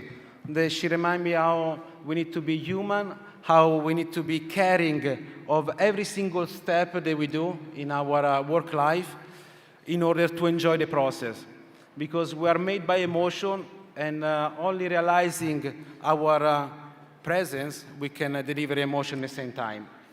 And thank you, Tales of the Cocktail. You are like an endorphin shot for all of us, I think, because every year when we leave, we say, no, never again. Never again, that's it, I'm done with this one, I'm done. But then somehow there is always the monkey talking on your shoulder, no? Until the last 3 months before July. And then you land in New Orleans, the luggage is delayed, the flight is canceled, whatever is happening, you arrive at the hotel, and you say, I want to see my friends. I want to see my peers, I want to see the community. So thank you, Tales, thank you all of you to inspiring me in order to inspire other people. And let's enjoy the rest of the evening. Congratulations to everybody.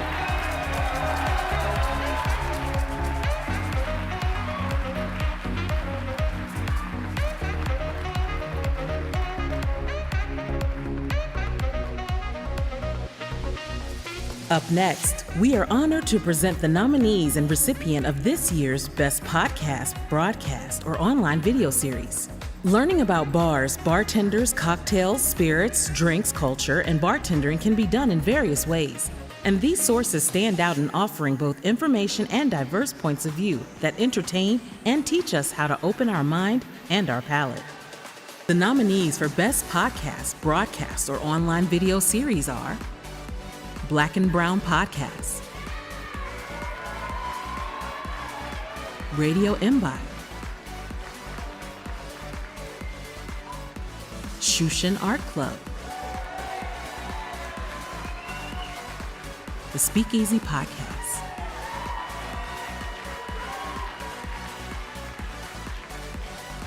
and the Spirited Award goes to The Speakeasy Podcast.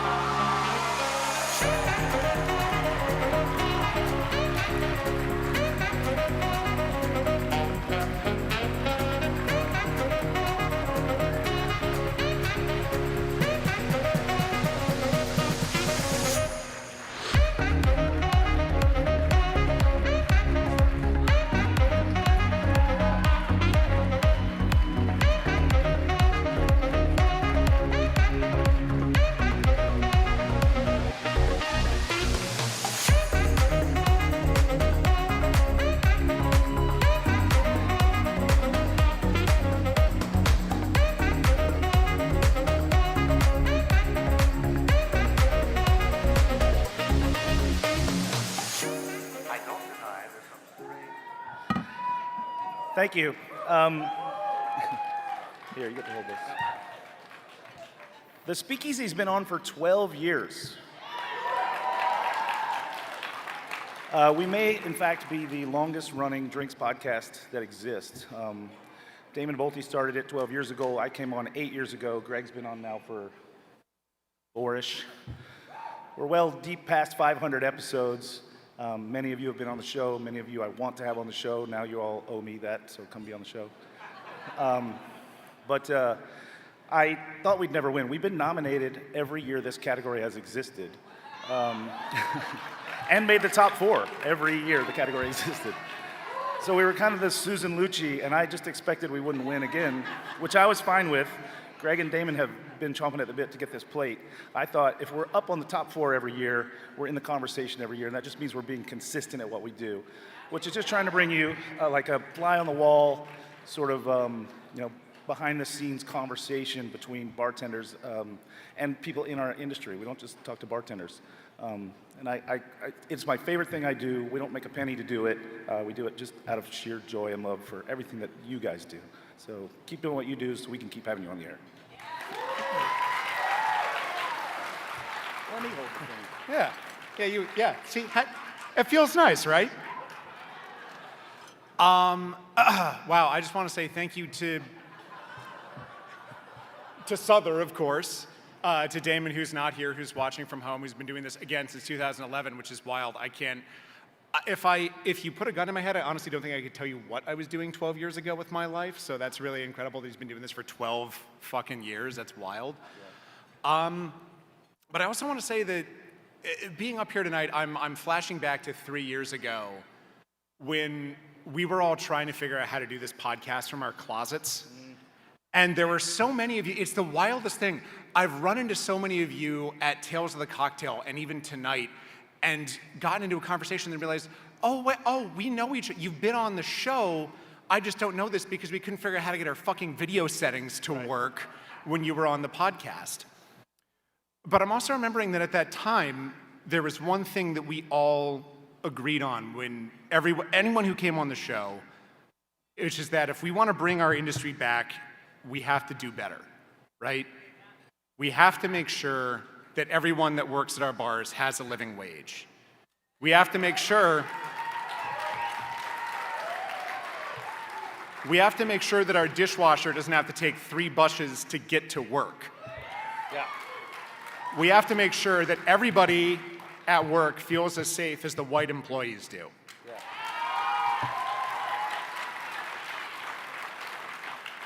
And I'm here tonight with you all, and I am so happy that we're back. I'm so happy that I can see all of you without having to toggle my video settings back and forth, that we're in the same room. All right, but just because we're back, I don't want us to forget that, we're doing better, but we can always do better than we are. Let's keep going. Let's not stop.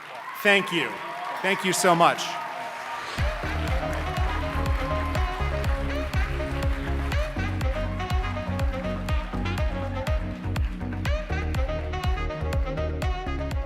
Who said presentation isn't everything? In this category, these nominees show how important that can be. The world's best cocktail menu recognizes a bar's ability to communicate its offerings to their guests in a creative, engaging, and physical manner. The nominees for World's Best Cocktail Menu are Alquimico in Cartagena, Colombia, Double Chicken Please in New York, New York, Handshake Speakeasy in Mexico City, Mexico, Panda and Sons in Edinburgh, Scotland. And the Spirited Award goes to Double Chicken Please in New York, New York.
Jen was like, Faye, you up? I'm like, what?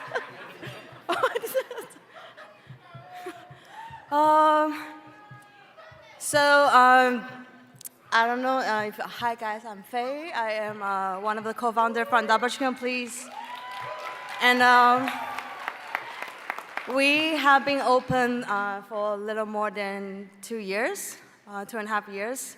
And majority of our cocktail menu, especially in our back room, are me and Gian created a long time ago because we spent almost 5 years to prepare this project. And majority of the cocktails are created in my little tiny mini kitchen in the city of New York. So on behalf of DCP team, I just want to say thank you very much for your support, and then we will be there in New York every day, not Monday. We close on Mondays, but we would love to host you guys. Please hit me up.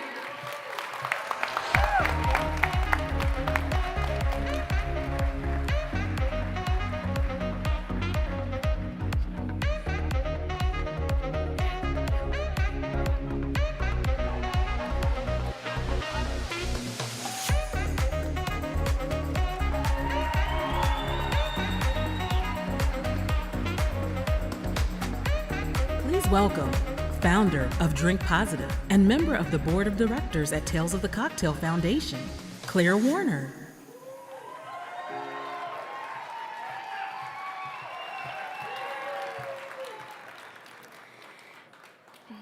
I'm so thrilled to be here tonight to present the Tales Visionary Award, which recognizes exceptional and lasting contributions to the global drinks community, centered around accessibility and intersectionality, recognizing those who are shaping the landscape of the beverage industry moving forward. Last night, Chris Cabrera and Cazadores produced a fabulous event in partnership with Another Round, Another Rally, and the Tales of the Cocktail Foundation kicked off an important fundraiser supporting the LGBTQ+ community. Inspired and motivated by this industry's palpable support at that event, Tales and the Solomon family are proud to have made the initial contribution of $10,000 to Another Round, Another Rally's Hospitality Workers LGBTQ+ Relief Fund, and yet there is still more work to be done. We invite you all to join us in this work.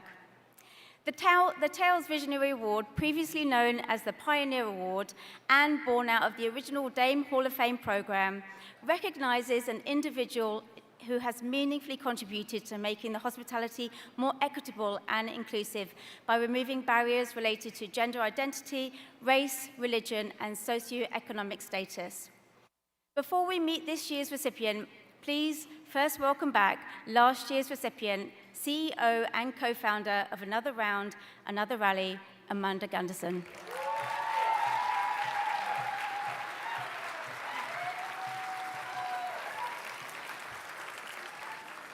Hey, Barbie. Hey, Barbie.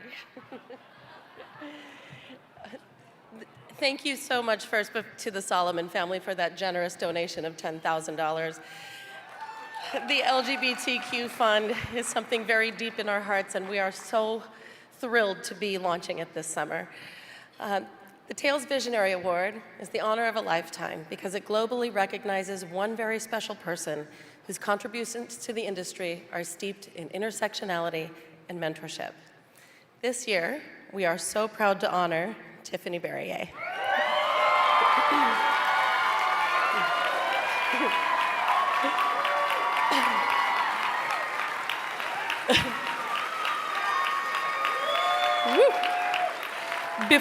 Before Tiffany comes up,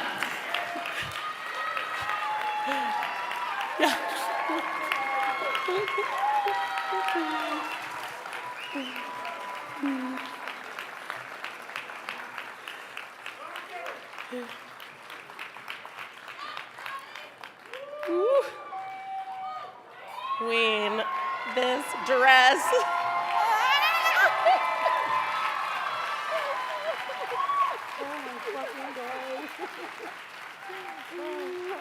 I've got some things to say about you, my dear. Yes. I am honored to be passing the baton to Tiffany, who truly leads by example. She is a spark of light in the darkest spaces, and she knows that you don't really have a seat at the table unless you can bring other people up to that table with you. Throughout her esteemed career, she has constantly been involved in a huge conversation about ideas, fears, and culture, always looking to her Black and brown colleagues and asking, how do you want to push it? How do you want to fight it? What do you want your legacy to be? I'm like, so not moving. Tiffany is a writer, consultant, influencer, educator, historian, and a bartender's bartender.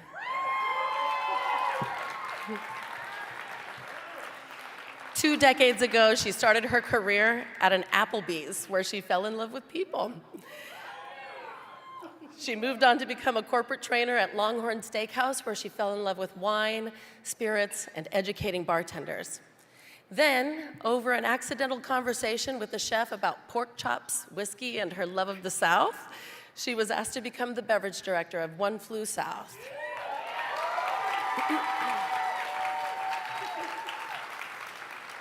At One Flew South, under her direction, they became recognized as the best airport bar in the world. In the world. In the fucking world. After 7 years of magic at One Flew South, Tiffany left to work as a brand ambassador and eventually started her consulting business, The Drinking Coach.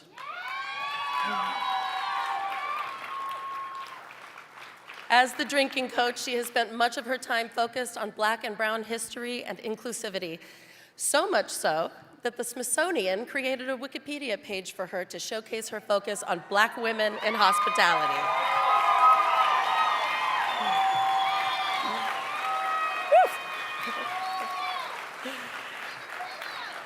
She is a graduate and a faculty member of Bar 5 Day, the co-chair of the Catalyst Luncheon, and she sits on the Tales Board for Philanthropy and Grants. You've heard her on NPR, you've seen her on the Today Show, Drinks Masters, and the cover of Imbibe magazine. She has built her beautiful career connecting culinary, Black history, and farm culture with spirits and people, and I am so very proud to call her my friend. Please welcome Tiffany Berrier.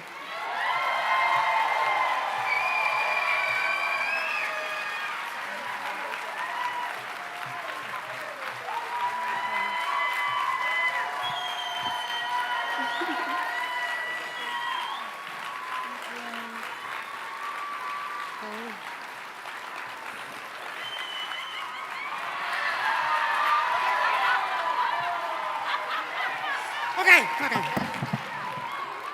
Ooh, I'm looking at the room. Yo. I love you.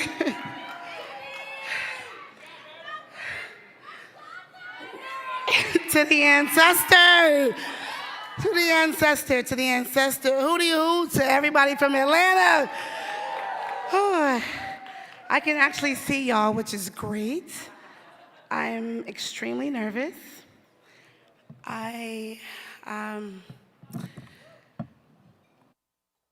Whew.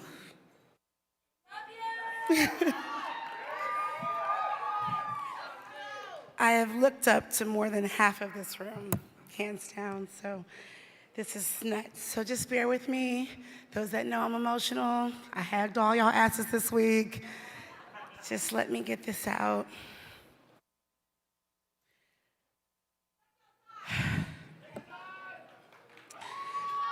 Holy shit.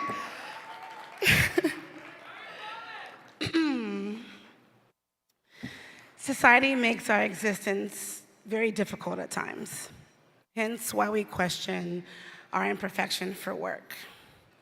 I'm dealing with, and I often deal with, a difficult time of absorbing what the model of hospitality should even look like. And I'm often asked, what does it look like? But on the other hand, I look at rooms like this, and we're crazy, and we're perfect. And that's what this hospitality is all about. I remember choosing not to pay my rent to buy a mega bus ticket with Kiana and ride all the way to New Orleans to be at Tales of the Cocktail. We were broke as hell. But the idea was if I'm there and they see me and I go to these classes, I'll be better, right? Having a drink with my family every weekend was my lifestyle.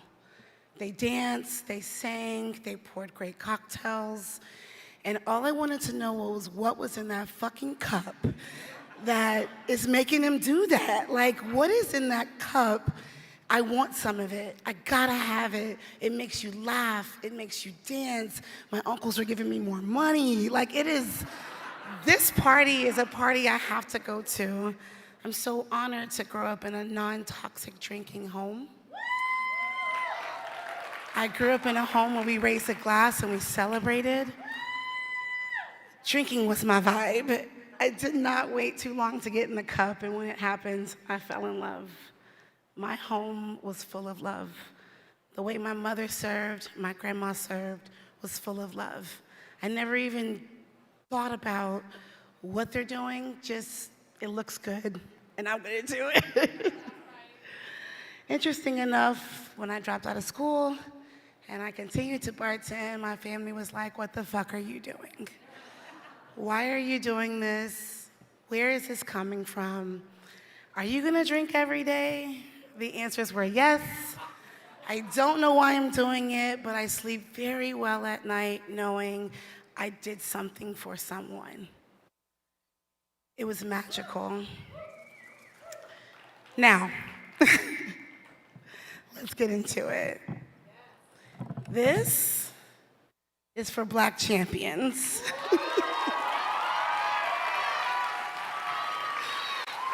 This is for juke joints that were the first bottle service. This is for the GIs from World War I that brought us cognac to America. This is for the Harlem Renaissance. This is for the mint julep. This is for the South, who always has something to say, yet the in-house men and women that had to serve on plantations, this is for you. My grandpa who drank Tennessee whiskey every day. My great-grandpa who made his own gin and drank it only on Sundays when he could after picking cotton, tomatoes, and potatoes. This is for my granny who sipped scotch when she played cards 3 times a week. This is for my mom who loves Crown Royal. This is for my dad and my uncles who serve the coldest beer in town on the hottest days. This is for Black champions.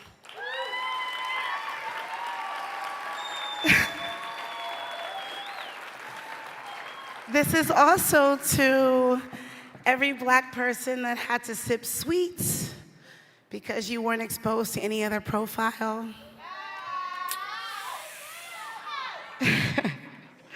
Color drinks. This is also,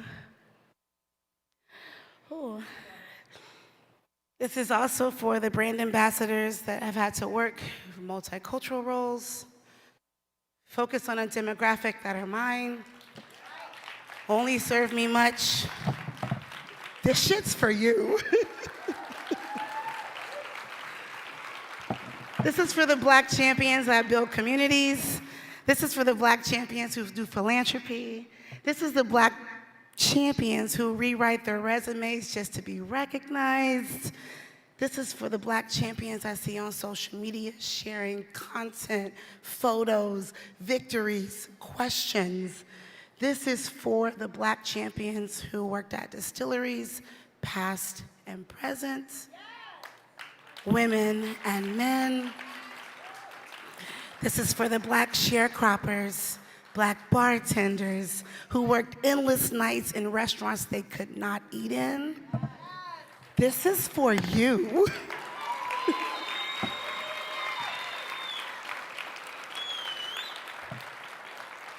This is for bartenders who were not documented.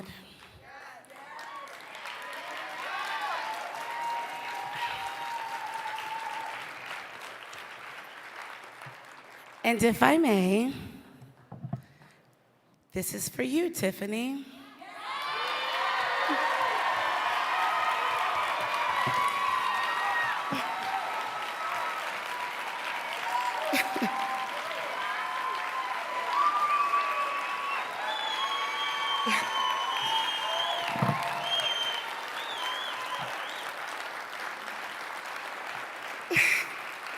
Y'all look so good.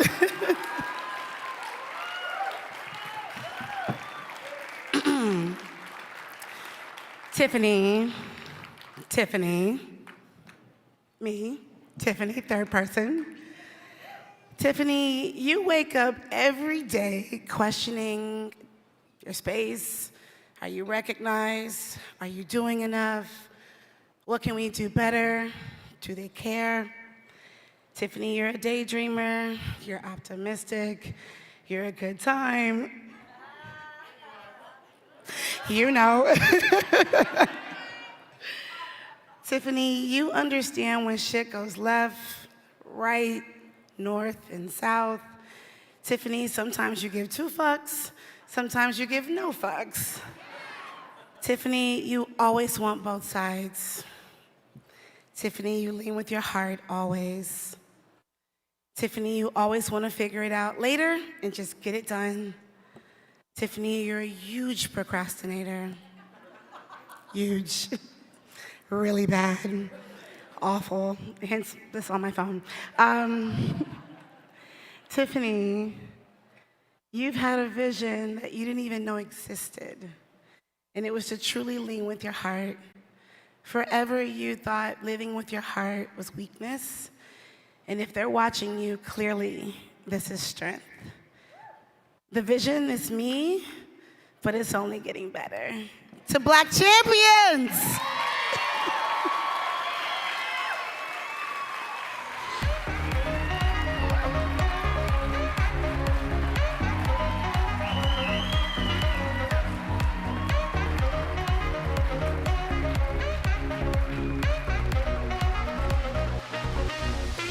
Please welcome to the stage Executive Editor of Forbes, Michael Solomon, and Tales of the Cocktail Foundation CEO, Eileen Weiner.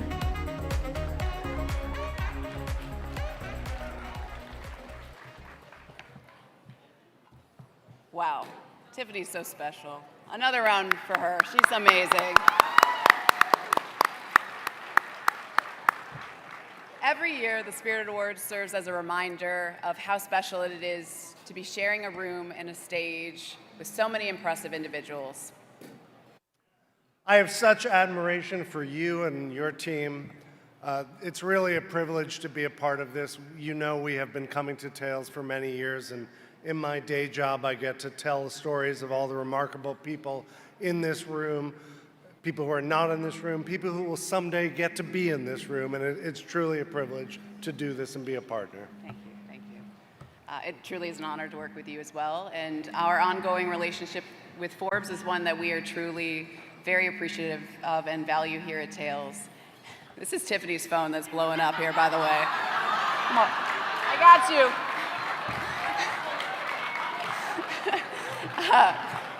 As well as our shared focus on bringing together influential leaders and entrepreneurs, driving change and making a significant impact on the world. The Forbes presence around the world also opens up new opportunities for awareness for the Tales of Cocktail Foundation and visibility for the talented individuals who make up our cocktail community. This is a partnership that we are very proud of today, and a partnership we look forward to being a part of for many years to come. Thank you, thank you. As we noted the importance of media, this brings us to our next 2 awards, Best New Cocktail or Bartending Book, and Best New Book on Drinks, Culture, History, or Spirits. The best bottles may be placed on the top shelf, but a favorite bartending book is usually kept nearby for inspiration. These categories show the importance of learning not only how to make a fine cocktail, but also how to add a twist or any garnish to a classic. Let's start with the Best New Cocktail or Bartending Book Award. This year, nominees range from a recipe book from one of Philadelphia's long-standing speakeasies, a book of recipes for the mindful imbibers, an expert guide to the premier modern classic cocktails, and a book of recipes from around the world from one of the New York Times' most esteemed journalists. Here are the nominees for the Best New Cocktail and Bartending Book. The nominees for Best New Cocktail or Bartending Book are Mindful Mixology, a comprehensive guide to no and low alcohol cocktails with 60 recipes by Derek Brown. Modern Classic Cocktails by Robert Simonson. The Bartender's Manifesto by Toby Maloney with Emma Jansen. The New York Times Essential Book of Cocktails, Elevated and Expanded, edited by Stephen Reddycliffe.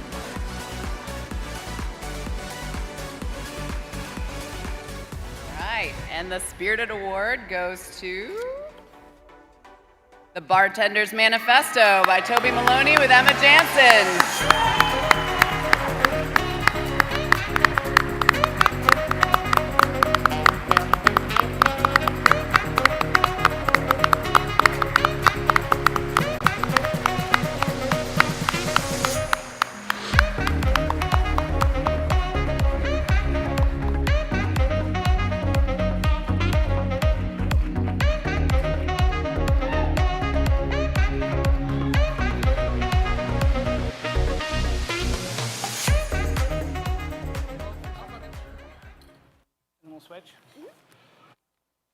Holy fuck.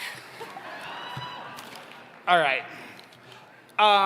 First thing I want to do is Emma is such a fucking badass.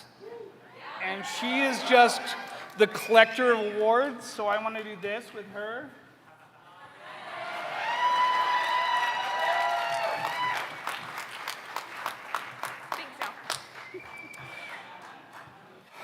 First off, I'd like to thank Tales of the Cocktail for throwing the best fucking party of the year.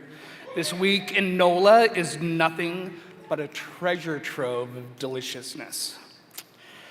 Neil, who wrote a great book called Cure, that came out this year. He was exactly right when he said that writing a book was like working in a bar. There are a lot of moving parts. And those parts are moved gracefully by people who are not in the limelight. So I'd like to thank all of the people who worked on this book and have worked in every bar that I've ever worked in. I'm pilfering that simile from him because I'm a hack compared to him. Thanks, man. I'm going to take a couple of people. It's going to be really short because I have to get to table 47 because they need their salad forks bust. But to Emma, Kim, Jen, Jessica, Francis, Rachel, Maya, Bianca, Neil, Abe, Michael, Eden, Aubrey, Terry, Donnie, Peter, Zach, the other Zach. And then there's a bunch more. I'm going to let Emma take it away. Okay. All right. Here, take the plate. Take the plate. Awesome. I have had a few more glasses of wine since the last time I was up here. Truly, thank you to Tales and to our fellow nominees. Also to all of the bartenders from the Violet Hour, past, present, and future. Woo! I know Nandini is here somewhere, and she's my, yeah, there she is. Nandini and Abe especially, who kept the bar afloat. You know, we wrote this book in 2020, literally at the very beginning of 2020, and the last thing y'all wanted to do was take my call. So everyone was very gracious about that, and I really appreciate it. To Clarkson Potter, who were endlessly patient with us as we, wrote literally double what we were supposed to write, and then had to squeeze it back down into something fathomable. Again, my family and Zach, yeah, I'm remembering to thank you this time because I didn't at the beards, and I've been in a lot of trouble about that. Finally, this is really for Toby. This is Toby's plate. I said this at the beards, but your empathy, your compassion, your creativity, it changes lives.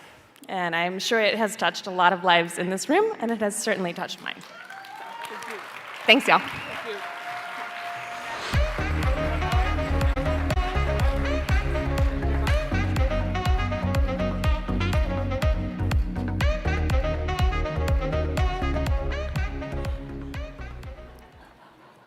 Our next award gets to the root of it, if you will, and celebrates the importance of drinks culture, history, and spirits. This year's nominees for Best New Book on Drinks Culture, History, or Spirits include an entertaining journey through the birthplace of Scotch, the complex history between alcohol and medicine, a dive into the origin of the Caribbean's most celebrated spirit, and a cri de coeur about the importance of hospitality in all businesses. Let's take a look at the nominees. The nominees for Best New Book on Drinks Culture, History, or Spirits are A Sense of Place, A Journey Around Scotland's Whiskey by Dave Broom, Doctors and Distillers, The Remarkable Medicinal History of Beer, Wine, Spirits, and Cocktails by Camper English, Modern Caribbean Rum, a contemporary reference to the region's essential spirit by Matt Petrick and Carrie Smith, Unreasonable Hospitality by Will Gadara,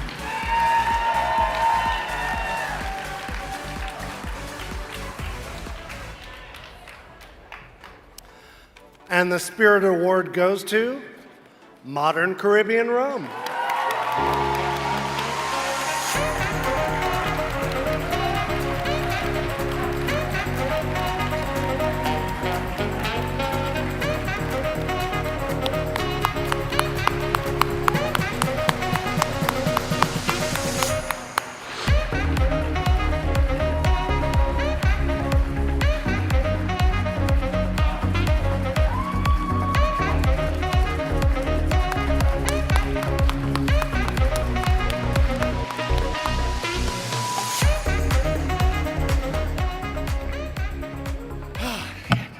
Holy shit.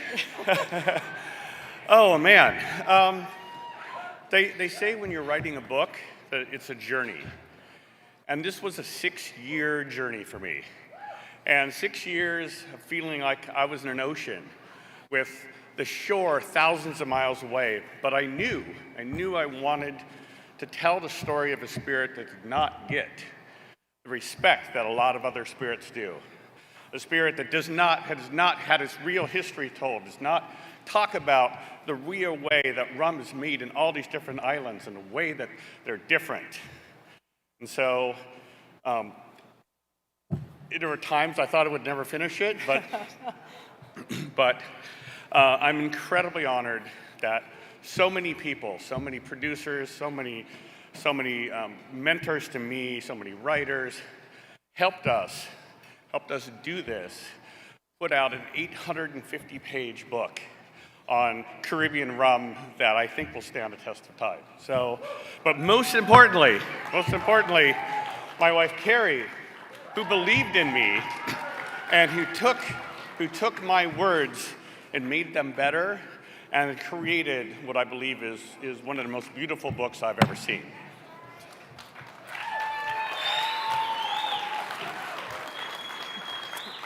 Thank you all for supporting independent writers. Thank you all for supporting entrepreneurs of all kinds, so many in this room. Thanks for supporting independent publishers like we are.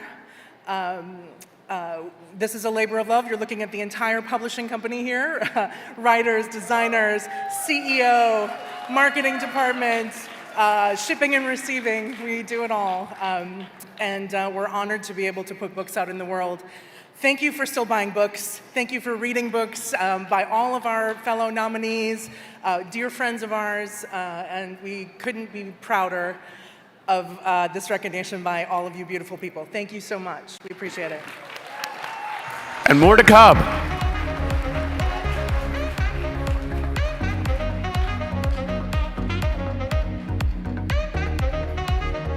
The nominees and recipient for Best U.S. Brand Ambassador are not just engaging, but focused.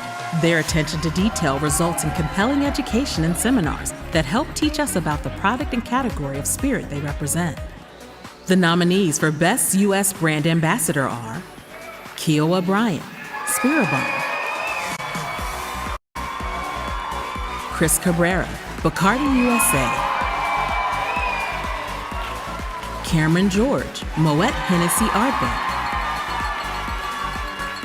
Vance Henderson, Hendricks Gin. And the Spirited Award goes to Vance Henderson, Hendricks Gin.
Oh, beautiful people!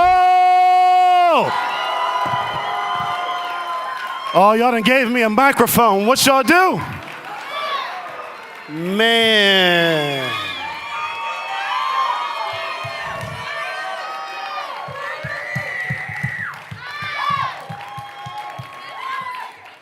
Wow. Wow.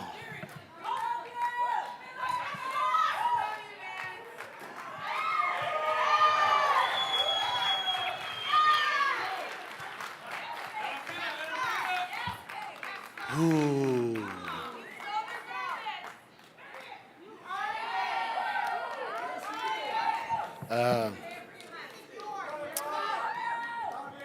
Thank you, Tales of the Cocktail, to the fellow nominees. Congratulations and thank you for what you do. Thank you for your contribution onward and upward. To William Grant, my family, to our broad ambassador team all across the world, to my rather dapper cucumber comrades, as well as my absolutely fantastic, beautiful kook blossom. Thank you for making me better. It's been a road. It has been a road. TIFF, multicultural. And with that, I'll say, started from the bottom, now I'm here.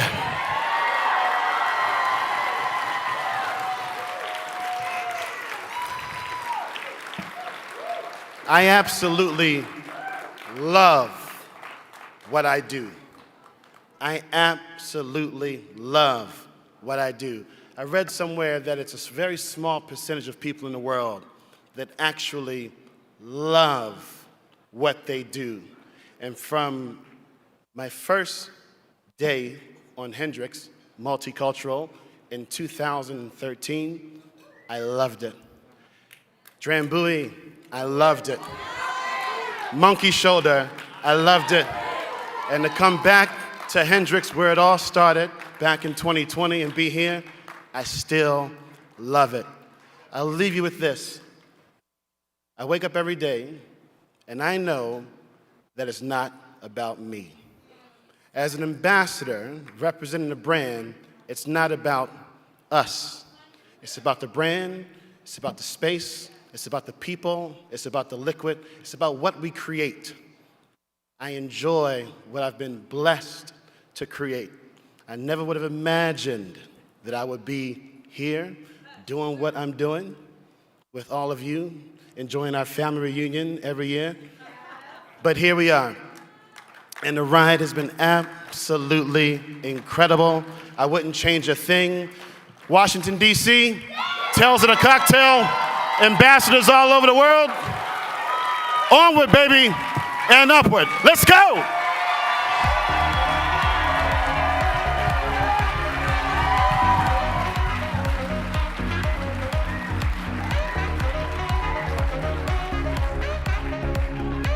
We are now excited to announce the nominees and recipient of the Best International Brand Ambassadors.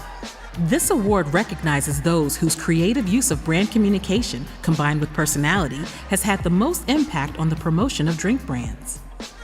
The nominees for Best International Brand Ambassador are Caitlin Hill, Remy Cointreau, Daniel Jones, House of Angostura, Dave Mitten, Lot 40, J.P. Wisers, Nicola Risk, The McAllen, and the Spirited Award goes to Nicola Risk, The McAllen.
Oh, wow. Thank you.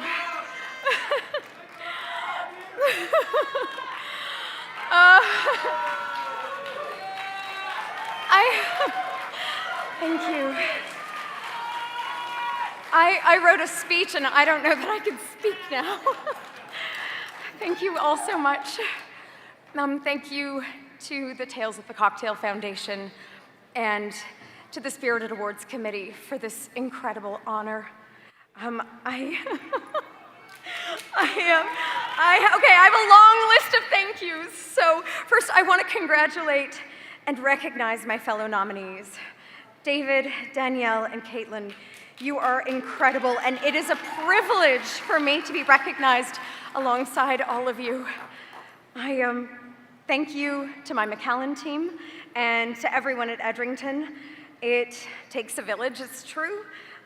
Most importantly, España. Muchísimas gracias a mi equipo en Madrid y a todos de mis amigos en la industria en España. Oh, mi corazón, mi casa. You guys, I love you. Thank you to my whiskey women, to my gin gentlemen, my tequila legends, and my inner circle. You all know who you are. Thank you. I believe that knowledge is power and learning is a constant.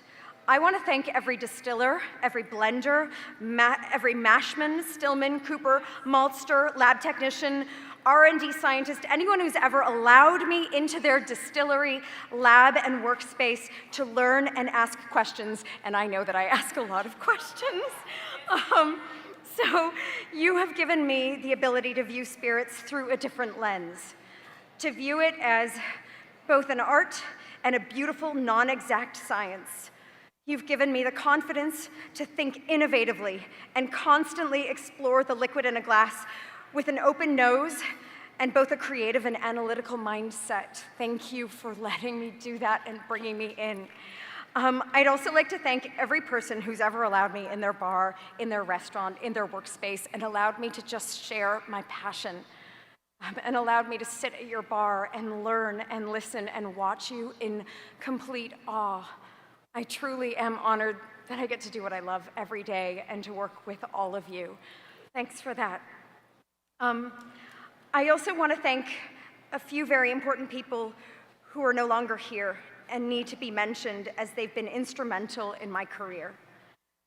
Dave Pickrell, Evan Katnacht, Gable Lorenzo, Gaz Regan, and Jason Craig from Highland Park. You all still inspire me constantly and are in my heart forever. Finally, I just want to say a thanks to my family, because I'd be nothing without you. My mom and dad, they taught me since the day I was born that girls can climb mountains too. You were right. We can. Final words. Follow your passion.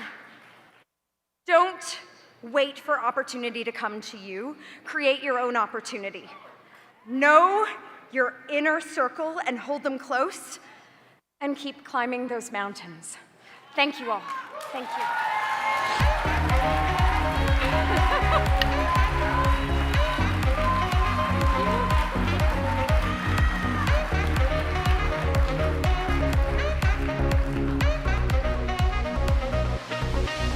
Please welcome co-founder of Maybe Sammy, Sydney, Australia, and Global Coffee Ambassador, Mr. Black Spirits, Martin Hudak, and Director of Deliciousness, Katana Kitten, Masahiro Urushida.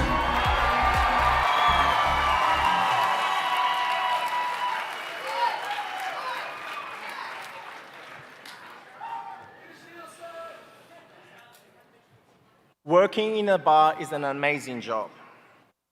And if you are working in a place you can call home away home, it's very special.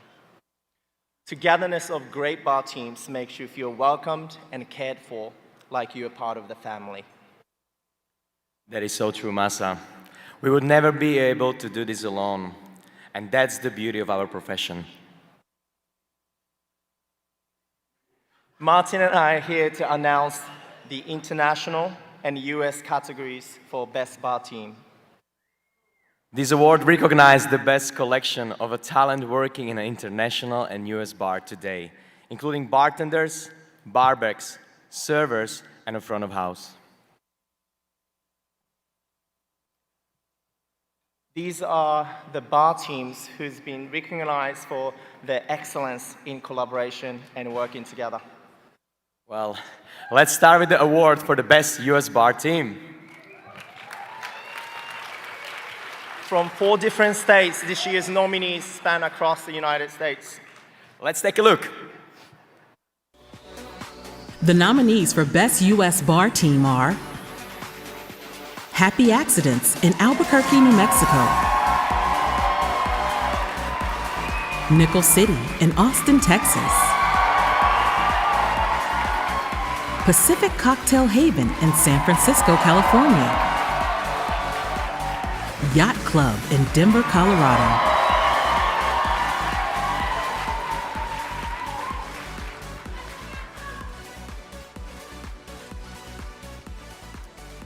And the Spirit Award goes to Happy Accidents.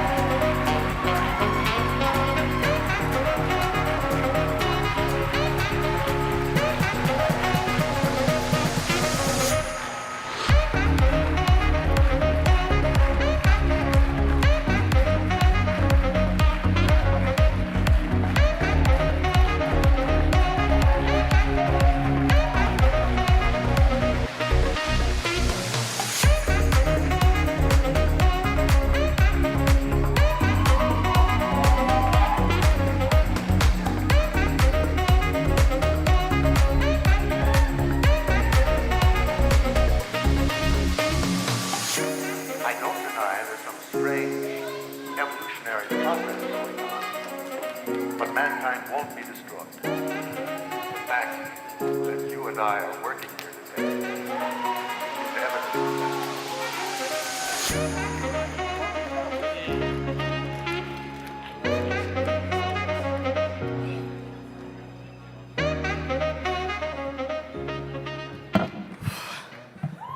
Holy fucking shit, y'all.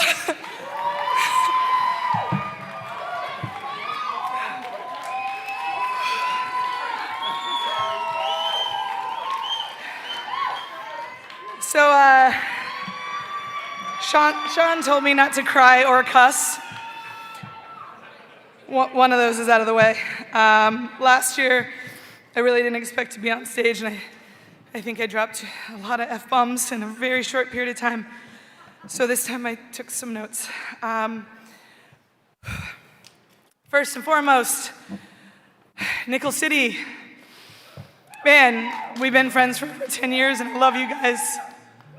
And Yacht Club, I can't even with you guys. You're my sister bar, and I love you guys so much. So much. PCH, man, y'all kill me every time I walk into that bar. Your cocktails and your team are amazing. And I say something about awards all the time. It's any given Sunday. I want you guys to know this is any given Sunday, and all of us deserve to be here. And they deserve this as well. I already pretty much overwhelmingly cried with Tiffany's speech. Man, is that woman a gift to us all. We are really blessed to have the people we do in our industry. All right, so for me, this award, the team award, is the award of all awards. People come and go from your team, it's inevitable, but the team culture is something embedded in your core. It's something transferred on from person to person. It's part of your ethos as a company. Owning a business is literally one of the hardest things I've ever done in my life. But making sure people know that they matter is a non-negotiable. It's a non-negotiable in this world. I am very grateful to be surrounded by people who treat each other with kindness and grace, and I'd like to take a moment to introduce you to a couple of people. First and foremost, this plate really, I have a co-owner of Happy Accidents and a business partner that I've worked with for 12 years, and this person is tirelessly, silently, always making sure everything runs great at Happy, and he's quiet, and he makes sure that I always look like the rock star that you all think I am, but just so you know,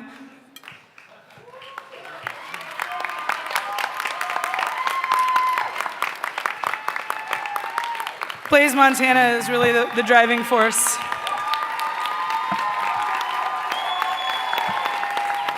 Truly. I'm nothing without him, and I'm really, really grateful. I would like to introduce this amazing team behind me, if you guys don't mind. Tammy. If y'all aren't paying attention, pay attention to this one. Bree. Timmy, can you fucking go out there? Timmy, Zach, Lucy, the other Zach. And just a couple of people that couldn't be here. Oscar, I love you. Maggie, Dom, Day, all of the past and future staff of Happy. This is for all of us. The swan song of investors and people who really made this happen for us, John and Michelle. And thank you to everyone who has finally decided to take a look outside of the mainstream. Albuquerque clearly wasn't on the cocktail map. I really appreciate you guys more than you know. It's really important, and I'm grateful that we're really starting to pay attention to what we didn't really think mattered. So let's all just be better and be more like Tiffany.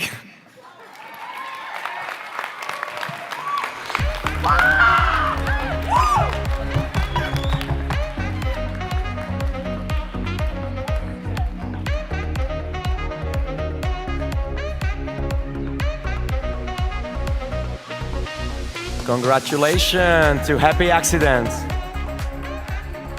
Now let's continue with the nominees for the Best International Bar Team. Here are the nominees for the Best International Bar Team. The nominees for Best International Bar Team are Alquimico in Cartagena, Colombia. Atwater Cocktail Club in Montreal, Quebec, Canada.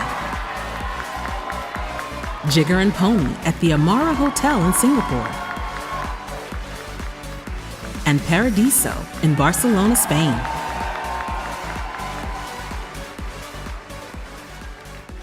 And the Spirited Awards goes to Alquimico. ¡Vámonos!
Hola, amores.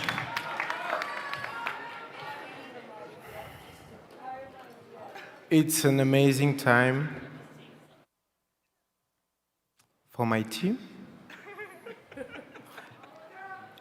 And I would love to spend this time with my team because they are like a huge part of my heart.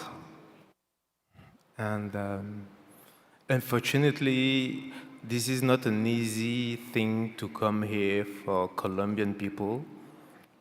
I would love to have them with me. Like the visa is not easy to get.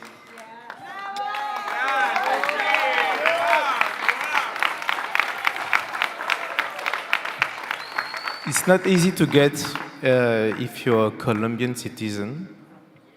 I would love to have them to meet you, all of you guys. That's why I have my family here.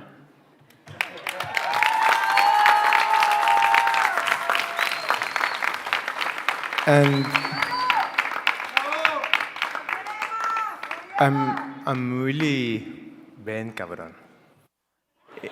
I would love, it's a beautiful excuse to have you in Colombia soon. Please. I will take care of you since the airport, and I will hug you, and my team will take care of you.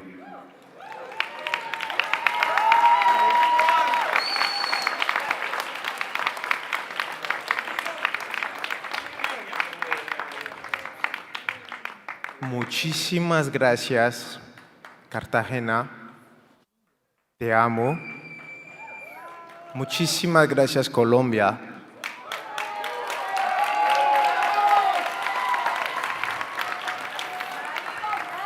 Muchísimas gracias, América Latina.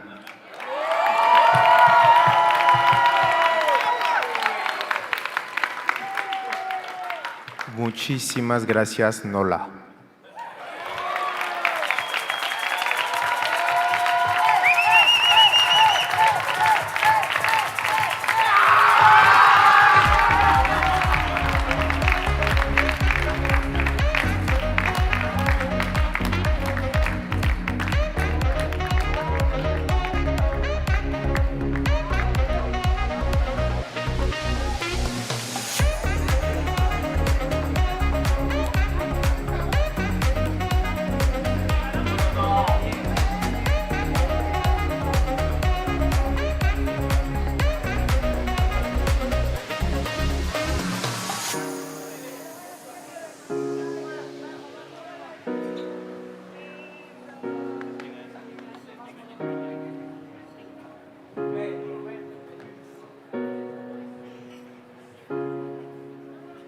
We will now present the nominees and recipients of the Best International and U.S. Restaurant Bar categories.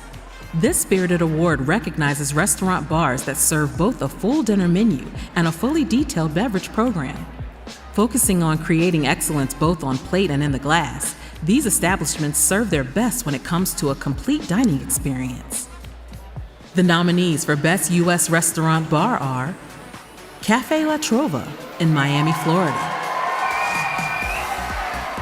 Cleaver Butchered Meats and Seafood in Las Vegas, Nevada, Kumiko in Chicago, Illinois, Palomar in Portland, Oregon.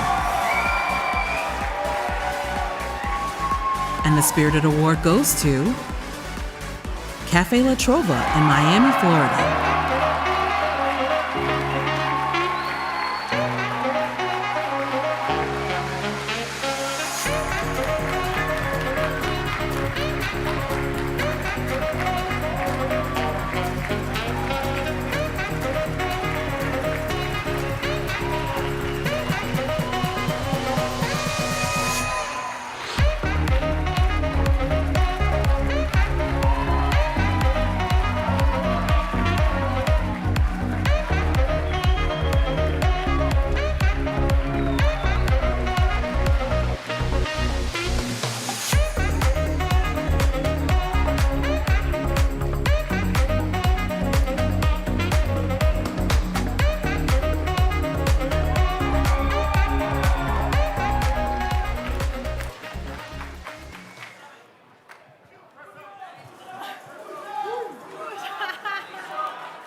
I'm too old for this.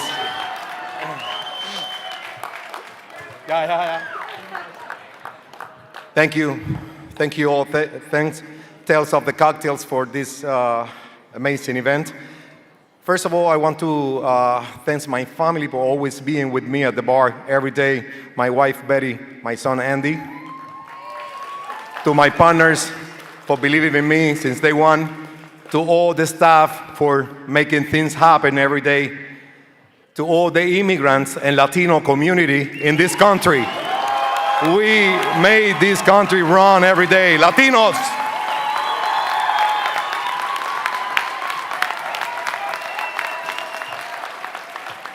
For all the Miami cocktail culture for the support every day at La Trova. Thank you, all Miami.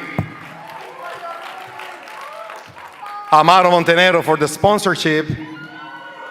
To all the nominees, Nectali, Ricky, Julia for you deserve it as well. And last but not least, I want to thank that group of people who have made possible that the most of all us out here tonight, beverage, alcohol, resources, guys, bar 5 days, New York. We're here because of them, guys. Thank you very much.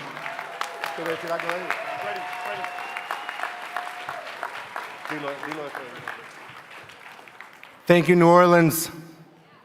And one of our founding partners, Freddie Diaz, who couldn't be here this evening.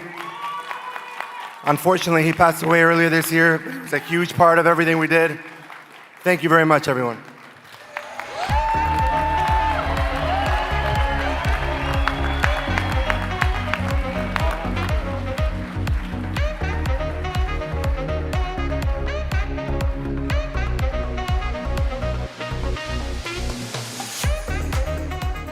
From highlighting the future of farming to paying homage to fashion, the Best International Restaurant Bar category serves up a diverse array of options. The nominees for Best International Restaurant Bar are Analog Initiative in Singapore, Arca Restaurant and Bar in Tulum, Mexico, Bar Kismet in Halifax, Nova Scotia, Canada, Danico in Paris, France. And the Spirited Award goes to Analog Initiative in Singapore.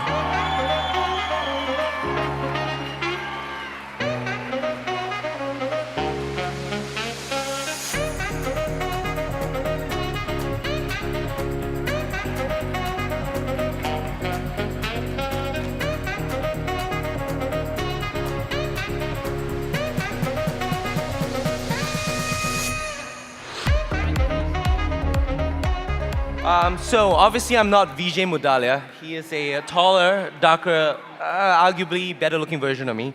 But I have no idea why he made me take this on his behalf. I'm hoping I won't break it, but I can say truly from on his behalf is that he has an amazing fucking team, as well as family support him, and he has always been one of the humblest motherfuckers that I know.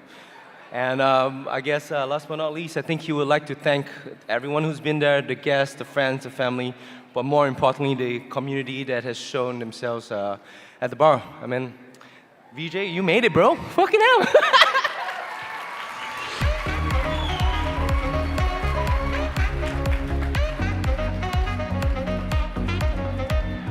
Please welcome editor and founder of Boothby, Sam Bygrave, and director of Turning Tables in New Orleans, Torrey Foltz.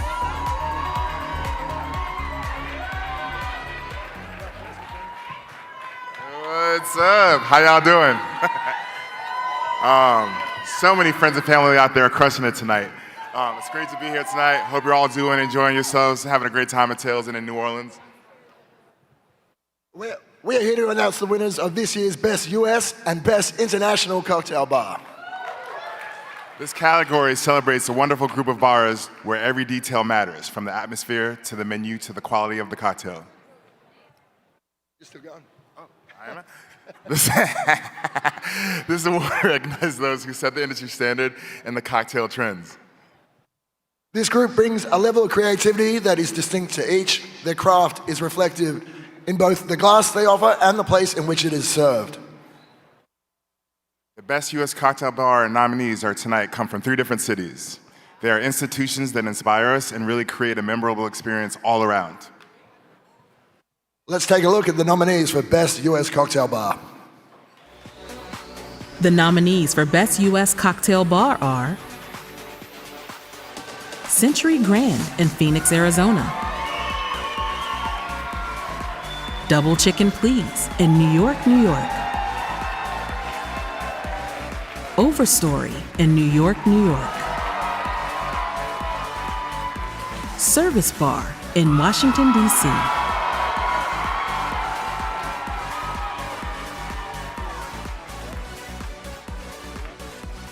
And the Spirited Award goes to Century Grand.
Oh my goodness.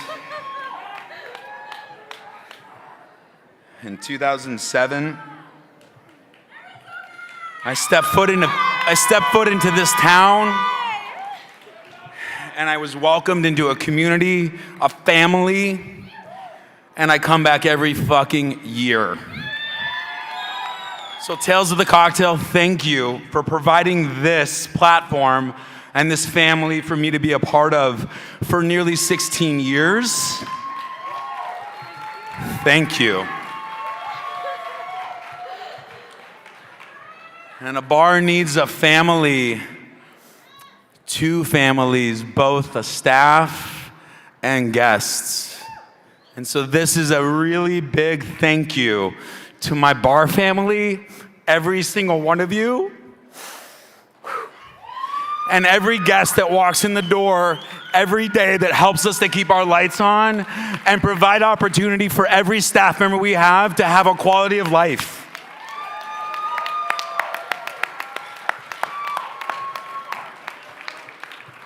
My partners, Rich, you're not watching because you're weird, but it's fine.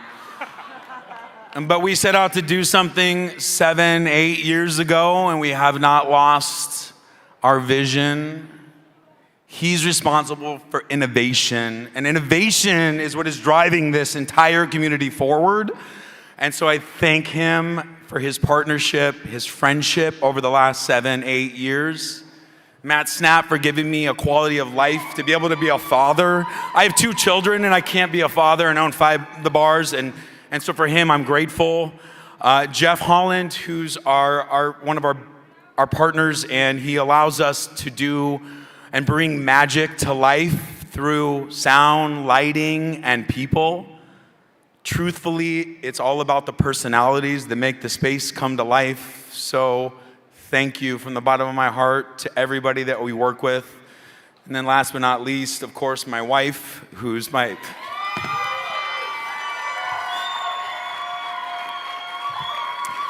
she's my rock.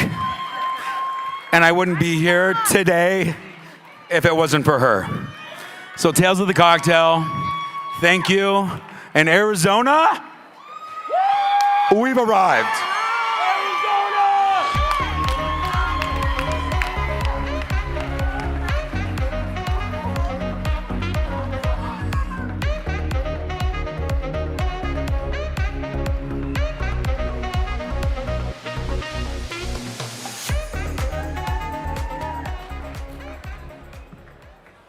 And now, to the best international cocktail bar. Each bar has a style all their own, with delicious drinks and top flight service. They are proof that the art of the cocktail bar around the world has never been better. Absolutely. These 4 bars provide exciting programs and new concepts. While they are unique in many ways, they all make their guests feel welcome with each new order at hand. Here are the nominees. The nominees for Best International Cocktail Bar are A Bar with Shapes for a Name in London, UK. Alquimico in Cartagena, Colombia. Atwater Cocktail Club in Montreal, Quebec, Canada. Sips in Barcelona, Spain.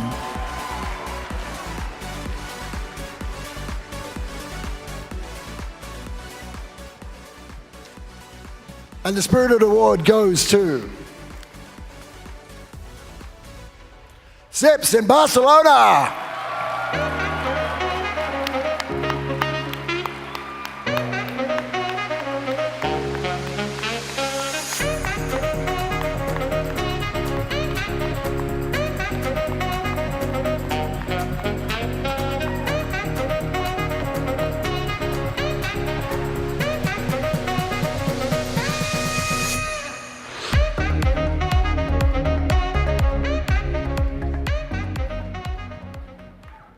I cannot be funny as Simone Caporale, but in behalf of Simone and Mark, I'm sure they would like to share how proud they are of their team, that every day they strive to create something new, but be based on the foundation of our profession, which is hospitality and looking after people. I mean, Simone is a dear friend of mine, so if I start to talk, you need to stop me. We're gonna keep it brief. And SIPS is a special place where if you can get in, because it's step number one, you are surrounded by an environment and a vibe that make you feel you don't know where. You are not in Barcelona, you are not in Europe, it's not day, it's not night, you don't understand. It's an amazing experience. So yeah, I will need to go to Barcelona to deliver personally this plate to Simone and Mark. And for sure, they will raise a glass of cava maybe tonight to celebrate. And they send you hug, they send you love. As Mark would say, muchas gracias.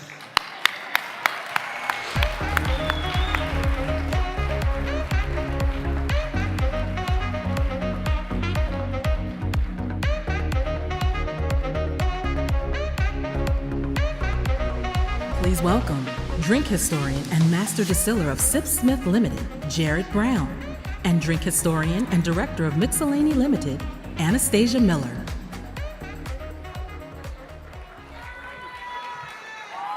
Oh, good grief.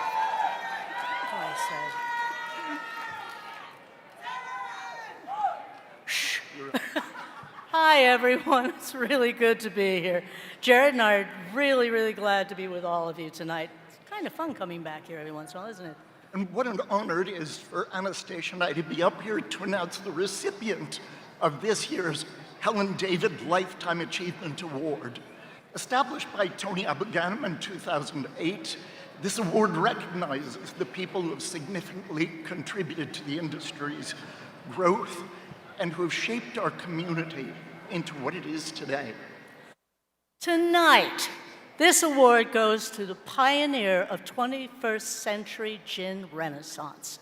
In the 55 years, he's devoted himself to the drink industry, and he has spread the gospel of gin around the world. He's been the steward of two, not just one, two landmark gins in the drinks world, Plymouth and Beefeater. And he's enhanced his work creating such lasting spirits on top of that. Beefeater 24 and the recent Beefeater Crown Jewel. He's inspired many of us in this room to craft classic cocktails, twists on the classics, and modern-day drinks that have already become classics, all with London Dry Gin.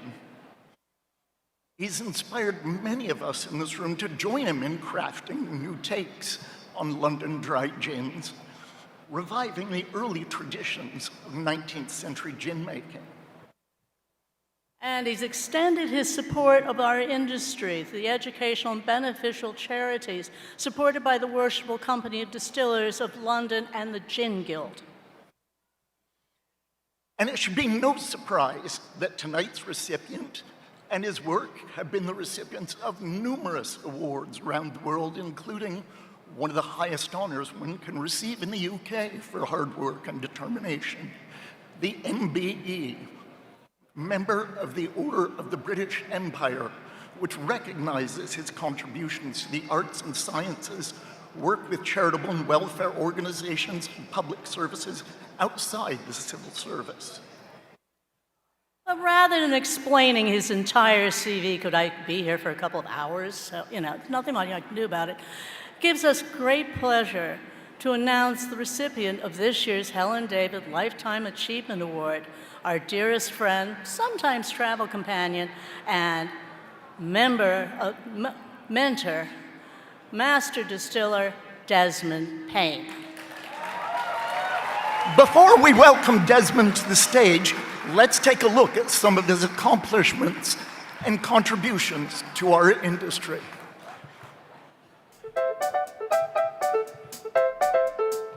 Desmond's role within the drinks world goes beyond that of a distiller. His impact on the cocktail world is massive. If you wanted to find out how to make gin, you somehow found a way to speak to Desmond. Desmond is a master of that craft. He has proved it time and time again. His spirit is just the highest quality. But equally, he has a little twinkle in his eye, and the twinkle in his eye is a bit that, if you're not careful, gets you into trouble. There's a childlike brilliance that kind of comes through in his persona. Of the world of gin, Desmond has a mythical status.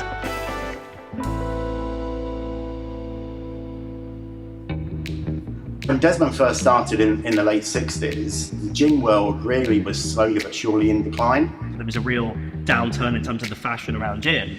Desmond's interest sort of in gin, I think, grew slowly but surely over time. In '94, there was 12 distilleries making 20 gins. So the knowledge base was tiny. And Desmond was absolutely one of the most knowledgeable people within the industry. And then in the second half of his career, he's seen the gin industry boom and grow, and he's been in the middle of all of that. His willingness to understand that, as gin came back into fashion, it needed to be explored, it needed to be modernized. He was a major part in kind of helping shape that gin boom. Within the industry, people see Desmond with an incredible level of respect. He's still very much involved in the production of Beefeater gin. Desmond will tell you that. Without his nose, he wouldn't be where he is now. He's also solely responsible for Beefeater 24. He's added tea and he's added grapefruit. And a gin recipe is about harmonizing flavors. So he managed to add the grapefruit and tea without overpowering up any of the other flavors that were on Beefeater gin. It's obviously incredibly difficult when you have a product that has 200 years of heritage and you're trying to be a guardian of that and carry the mantle as it's kind of moving through the times. His ability to be able to harmonize, work with both the scale that he does, but also the changing seasons. And you have something that can be this kind of backbone to some of the most kind of like interesting cocktails in the world. For all of what Desmond's seen, all the knowledge that he's got, the thing that makes him really special is that he's always been prepared to share it. His connection to bartending has been very multifaceted. It's not just simply his being kind of like a resource of knowledge around a spirit. He's been there to kind of help people understand it in a more fundamental way. That to me is a great display of what makes Desmond such a great mentor. How much he clearly cares and is passionate, but wants to kind of include people in that expertise. And I think that's what's so charming about spending time with Desmond. In any room, Desmond is the person that everyone wants to talk to. Desmond has really been a very supportive mentor in our industry. I'm a direct result of him as a mentor. He is a very kind, calm gentleman, and he is very gracious at sharing his knowledge with people. The ambassador side of Desmond's role has been quite key to helping the gin craze carry on, making sure that when somebody is making a drink, they understand the nuances of what gin is all about, to get that knowledge out to young bartenders. The connection between the master distiller and the bartender is actually quite a difficult one to develop. Desmond has worked tirelessly with the on-trade over the years to develop really close relationships with bartenders. He is the benchmark by which all other gin makers are measured. His role within our industry is massive, and the fact that he's done it as such a wonderful, charming, funny, witty, and positive character is something that I hope more people kind of learn about as a result of him receiving this award.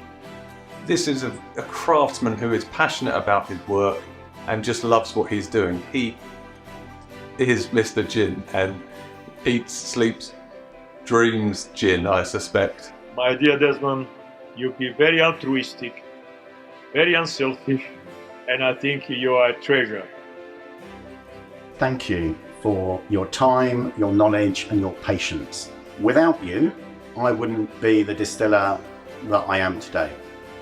Desmond, I'm so honored to be able to add to this celebration of your lifetime achievement, and I really look forward to being able to toast with a Gibson very soon.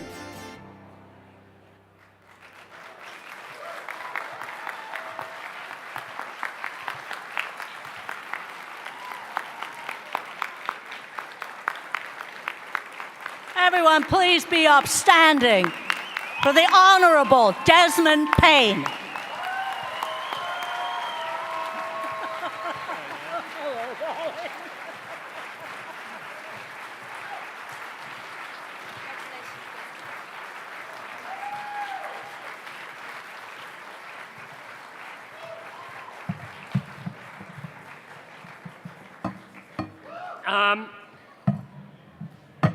I'm not sure who that was they were talking about. I don't quite recognize him. But, hey, thank you, Anastasia, Jared, for handing this over. Thank you, Tales of the Cocktail. When I first realized I was up for nomination for this award, I had a little look to see who had won it in the past. And what I saw was a list of my hero bartenders.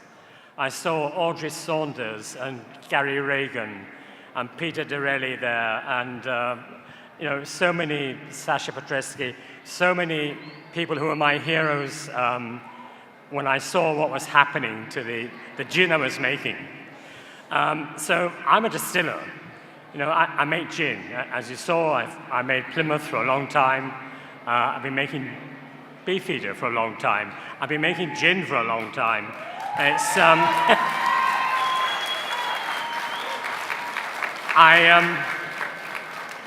It's either the juniper that keeps me going, juniper, the great cure of everything, or actually it's the people in this fabulous industry.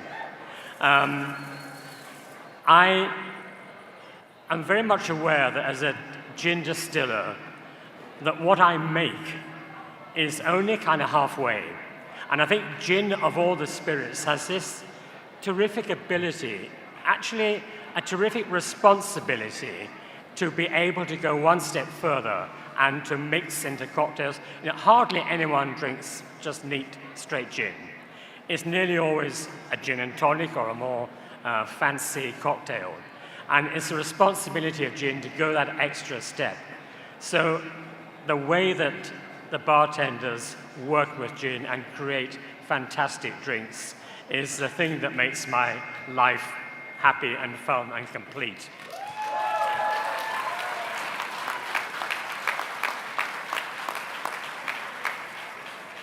I hope, as well as making gin, I've done something to try and educate, support, encourage the bartenders, but from outside the bar, in front of the bar. Behind the bar, I am terrified. I'm quite good this side of a bar, but otherwise it's not for me. So I have huge admiration for what goes on. During that dreadful time of the pandemic where this industry, along with so many, suffered so badly, I, like many others, was forced to drink at home and make my own drinks. Oh my God. I've got bottles with that much out of them to try and replicate cocktails. That taught me such a lesson, and I've never been so happy to see the bars open up again, the bartenders get back behind the bars and make drinks for me. My goodness, I'm pleased with that.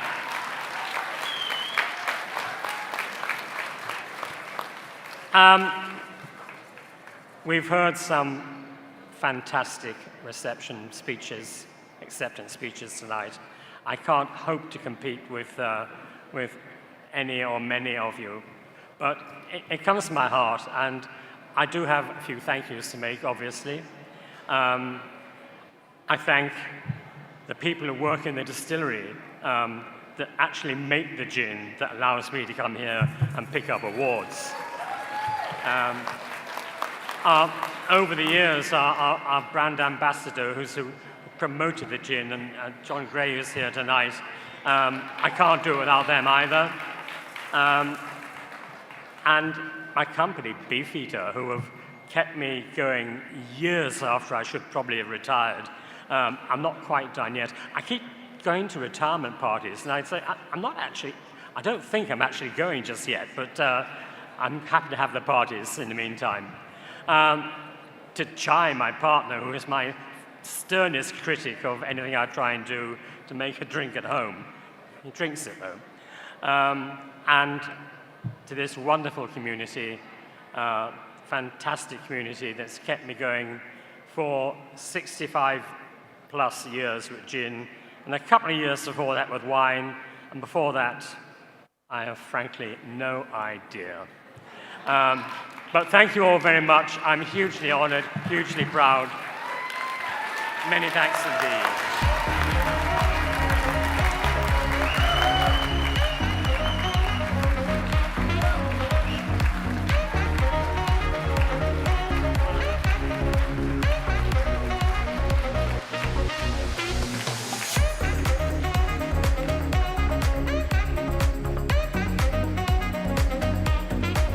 Please welcome the Global Ambassador for the Rum category, Ian Burrell, and co-owner of Miladies, Clover Club, and Leyenda, and judge on Netflix Drink Masters, Julie Reiner.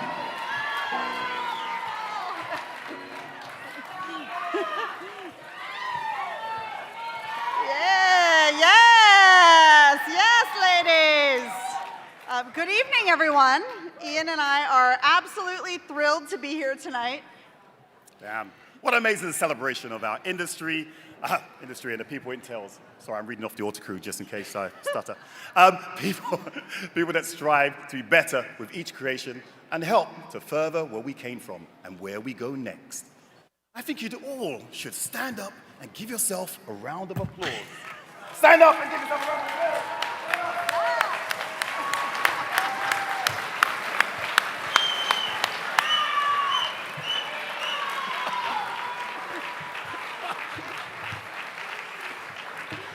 Tonight, we are here to present the award for U.S. and International Bartender of the Year. These awards recognize individuals for their influence on drink styles and cocktail culture. Bartenders are the heart and soul of our industry, truly. Putting themselves out there every night to entertain the masses with delicious cocktails and their incredible personalities. I've always said, seriously, I've always said and I'll always say that the bartender is the most important person within this industry. Seriously, no. And all you brands out there, remember that. They are the most important people. Pay them properly. They play a multifaceted role in combining mixology skills, customer service, salesmanship, and a responsible service to create a positive and enjoyment experience for the customers, which ultimately benefits the business as a whole. So together, Julie and I can attest to each of these nominees that are known for their dedication and respected in their fields. So we honor and recognize and celebrate their accomplishments and their impact. Let's begin with the nominees for the U.S. Bartender of the Year.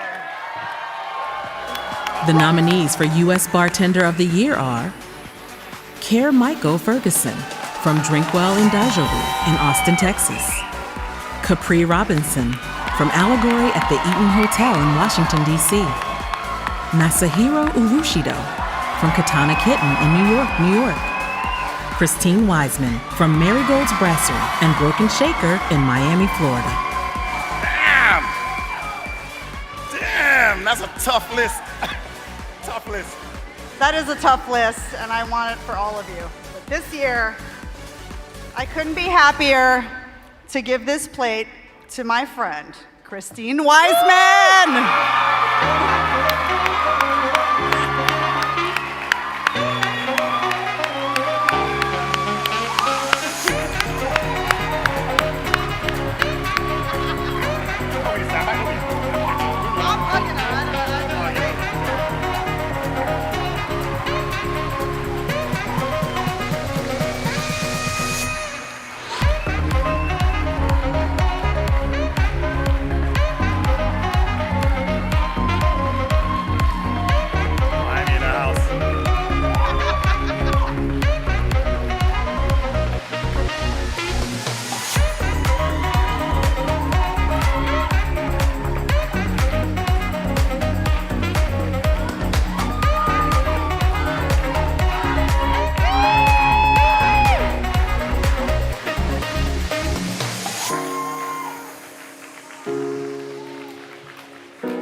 It's so crazy. You think you're ready for it, and then you're not. And that's a wise man once said. Okay. I went very extra tonight. You know, and within that extraness, I almost did a speech from ChatGPT. And I was like, A, I don't know how to use this. B, y'all would know that I didn't write it. So I didn't do it. The other night, Simon Ford, he looked at me and he was like, I've only ever seen you as you. Nobody else, not compared to anybody else. And Masa, I love you. And I think about that a lot as I am only me. And I know that's why I won. And thank you so much. It's,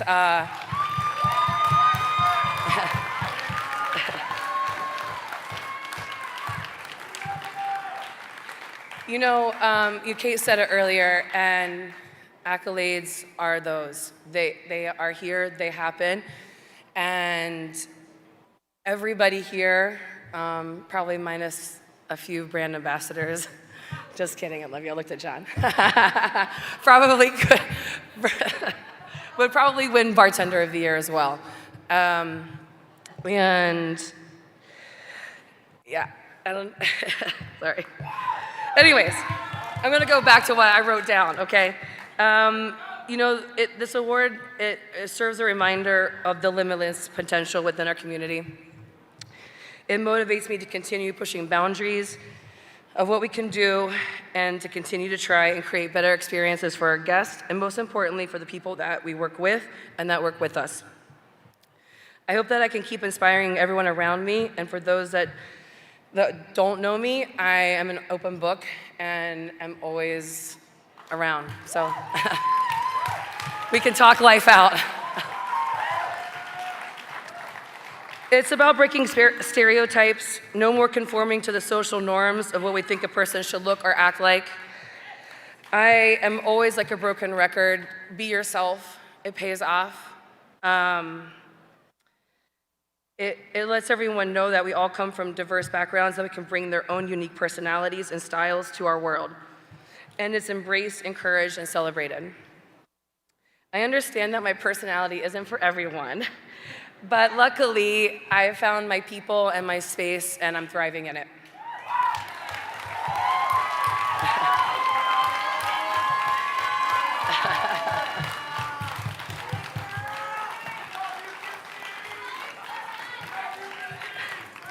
Insane.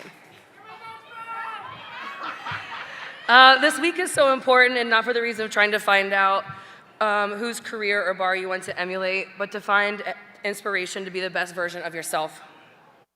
And if we all strive to be that best version of ourselves, I know that we leave this industry in the very best hands.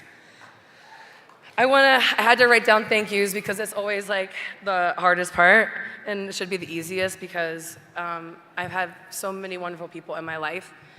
And the word family is like thrown around and sometimes like a derogatory term in our industry, but for someone that doesn't speak to their family, y'all are, and I really appreciate that. I want to say thank you to the top four. You guys are out of control. This is finally, got me off of this list. I thought I was going to be the next Jeff Morgenthaler.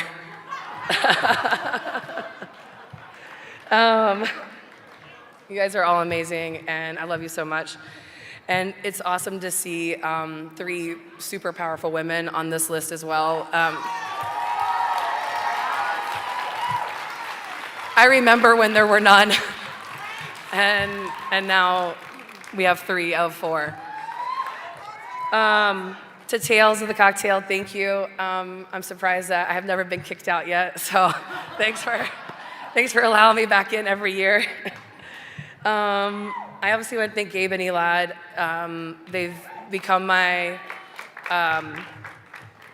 so much more than just my bosses to me, and have helped me so much grow spiritually and mentally, and have always given me the space to just let me be who the fuck I want to be. LA, I want to thank LA.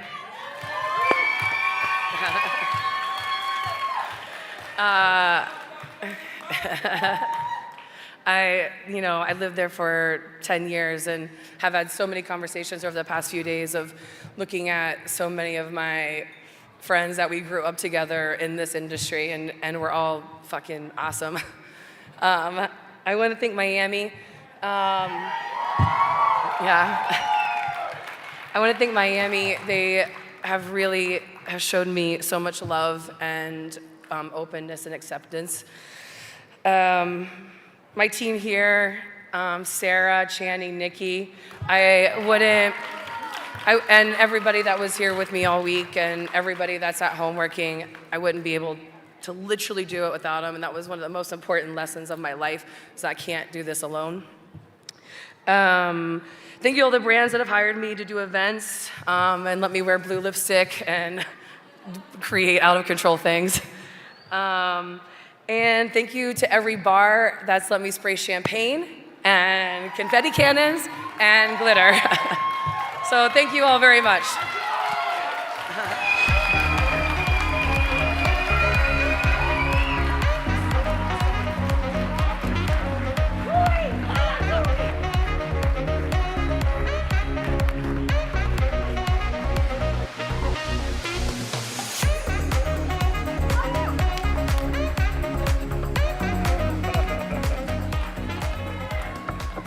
Amazing. We love you, Christine. That was incredible. And now, the International Bartender of the Year. There is no language barrier when it comes to determination and innovation, and these bartenders all speak volumes to that.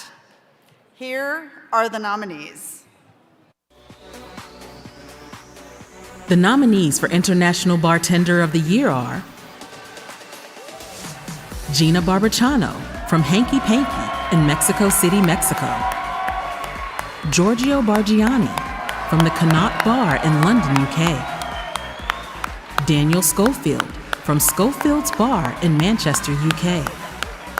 Luke Werdy from Birdie in Melbourne, Australia.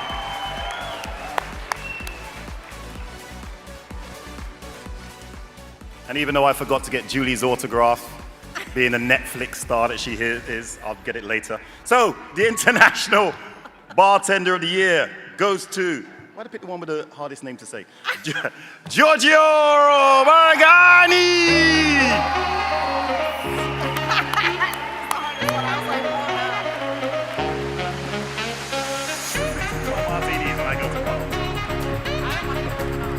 No, you can't.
Buonasera.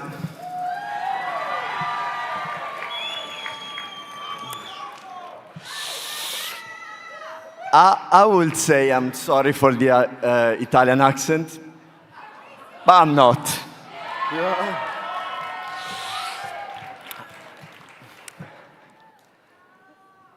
Straight up with style, and don't forget the smile. I must say that this is probably the very first thing that my mentor, Ago Perrone, taught me. But in reality, has been taught to me before. So next month, okay, it's very emotional that, will be 29th year that I lost my father. And in that day, my mother, Bianca, Mamma Bianca, ciao Mamma Bianca, that is watching us, in a very challenging situation, taught me, straight up with style, chin up, be proud of you, and never forget the smile. And he stayed with me, I like to smile. I like to see people smile. Fast forward, 2014, I joined this incredible team. As a barback, I always like to highlight, I'm the most senior barback of the Kono Bar. And again, straight up with style, don't forget the smile. They told me, sign up for bartender career. Yes. Will I be talking in front of all the legends of this industry in New Orleans? I didn't expect that. Yes, I'll sign up again. Yes. But truly, I'm grateful. I'm thankful. I'm a very simple man. Who knows me? No. I'm from a very small town in Italy. Will I have respect to travel the world, to do incredible experiences, and be extremely lucky to have friends all around the world? Because if I look, I see Greece, Colombia, Spain, Brazil, Canada, US, France, you name it. There is always somebody that is able to host you and give an experience that will stay with you for your whole life. Yes, we are not doctors, we are not presidents, we are not, physicists, whatever, because we're way better. We are bartenders. And what we do is incredible all around the world. So never forget, next time you make a drink, next time you smile to somebody, next time to open a door, or you just host somebody, that what you do, it's unforgettable. As I like to say lately, inolvidable, I'm studying Spanish, Grazie. Grazie, Mama. Grazie, Ago, to lead my way, to still be on my side every day. Grazie, Riccardo, and the whole Kono Bar team, Maura, he saw me at the good and the bad. Grazie, Annalisa, my girlfriend, that believes in a crazy man that I am. Grazie to my family again, my brother Lorenzo, my sister-in-law, my niece and nephew, 4 o'clock in the morning in Italy, they're looking at me now. But most of all, thank you. To believe in what we do that is incredible and is extremely valuable. Salute. Straight up with style, and don't forget to smile.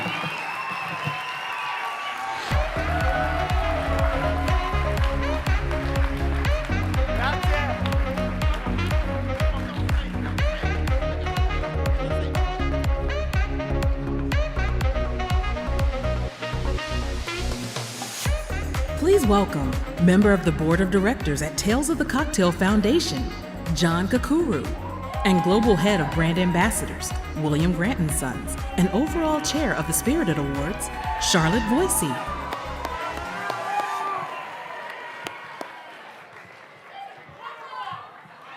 For the past 10 years, Jacob Briers has been the International Chair of the Spirited Awards. Just as the Week of Tales has a team working year-round behind it, so too tonight at the Spirited Awards has a committee working year-round to make it the best it can be, and Jacob has for a long time been a key part of this. Jacob's legacy with the awards is the growing recognition throughout the international region. Jacob has worked diligently and passionately to ensure that a great bar could be celebrated for its excellence no matter where in the world it is. It is an ethos central to the Spirited Awards and something we promise to continue to uphold. So on this, his last day as International Chair of the Spirited Awards, please help me welcome to the stage, Jacob Briers.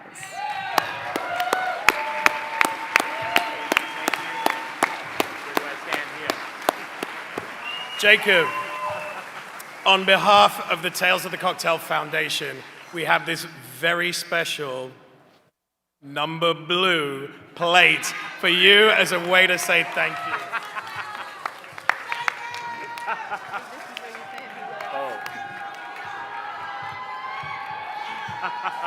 Jacob, we invite you to the microphone to say a few words about the 10 years you've been involved with the Spirited Awards. Well, thank you so much, John, for this beautiful blue plate, and thank you, everyone. I'm very, very lucky to have been a part of the Spirited Awards for, I guess, a decade, or even longer, actually. I think I was brought into this by two Simons. Simon Difford, who first, I think, did the very first awards, and it was kind of, you went to an internet cafe and you said your 3 favorite bars and you sent it off by email. And then I think in 2013, Simon Ford, who's probably not here anymore, who's probably gone to beat the queue for another party. Oh, Simon is here. So I'd given Simon, shall we say, some constructive criticism for how the awards might be improved. And so he rightly said, well, if you think you've got better fucking ideas, why don't you come on board and try and help. So thank you, Simon, for that opportunity, and thank you to Tales of the Cocktail for the opportunity. The reason I've done this, I guess, for a decade is I'm just super passionate about this industry. I love this city in spite of its inability to cater for vegans and vegetarians. I still love it. And I'm super passionate about shining a spotlight on excellence anywhere in the world. So that's why I've done it for a decade. Thank you, Charlotte, for putting up with me. Yeah, it's been a great honor in my career, and I'm slowly exiting so that other people with fresh ideas can improve it and improve this industry. So, in that case, I'll go find a vegan pizza to put on this blue plate. Thank you. But Simon, you've got a little bit, Jacob, sorry, you've got a little bit more work to do. You got a little bit more work to do, so I'll hold on to the plate for you. All right. Cool, and then I think it's me again, so thank you, John, according to the teleprompter. All right, so I think it falls to us now to introduce the, oh, no, sorry, these are your notes. No. Well, now we move on to the final award of the night you'll be delighted to hear, which is the World's Best Bar. All right, so this year has seen more nominees from further afield. I think you've seen that in the geographic representation. It's much more diverse, I think, in terms of the cities and the countries that have been represented than it ever has been before. And that makes me incredibly proud, should make you incredibly proud, and it's a positive reflection on the state and the health of our industry all over the world. Today, nowadays, excellence can be found and should be celebrated anywhere in the world. Indeed, and such is the case as we move to our final award, the World's Best Bar. The 6 nominees for this award are tonight's winners of the international and US categories for Best Cocktail, Hotel, and Restaurant Bar, tonight representing Miami, Singapore, Barcelona, Portland, and Phoenix, as you all well know already. All right, so the World's Best Bar Award celebrates a particularly high standard in hospitality, service, and drinks execution, of course, but it also recognizes a bar that other bars around the world are going to seek to emulate and those bars that are driving the industry forward. So let's take a look at our nominees. The nominees for World's Best Bar are Analog Initiative in Singapore, Cafe La Trova in Miami, Florida, Century Grand in Phoenix, Arizona. Hey Love at the Jupiter in Portland, Oregon. Jigger and Pony at the Amara Hotel in Singapore. Sips in Barcelona, Spain. All right, thank you. And the winner of the World's Best Bar for 2023 is Sips in Barcelona.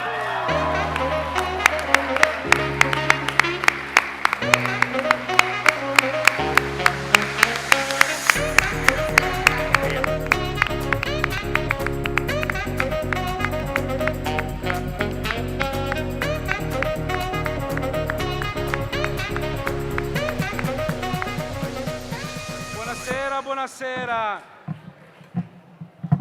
Can you help me to hold this one? Yeah? What an honor to be on the stage with you guys. It's been a long time. So it's me again. Don't worry. Don't worry. Don't worry. No bartending. I'm mentor now, so I'm old. I keep it short. I keep it short. Simone would do something which would be very naughty and probably upset. Taste of the cocktail foundation. But I still do represent myself. So kindly, I'll open a bottle. Woo! And raise a glass to Simone and Mark and the Sips team because they're very close to my heart. They're passionate guys. They're wonderful people and they keep striving for whatever make them happy, whatever make the customer and the guest happy. So I don't gonna spray, don't worry. But it looks like I'm gonna spray. I don't tell you my room number. Simone will tell his room number. But this is a little cheers to a dear friend. That's why I'm here. And I'm very proud of Simone that I saw him growing up from a young, very green bartender into what Simone is nowadays. Thanks to all of us together. So anyway, straight up with style. Don't forget to smile. Simone, Mark, congratulations.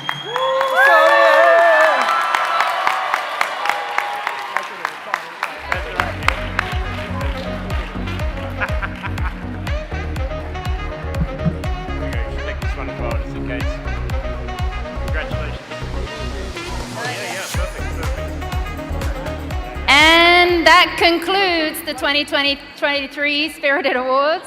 Congratulations again to all of our winners. Thank you all for coming, and we'll see you back here next year for the 2024 Spirited Awards. Good night.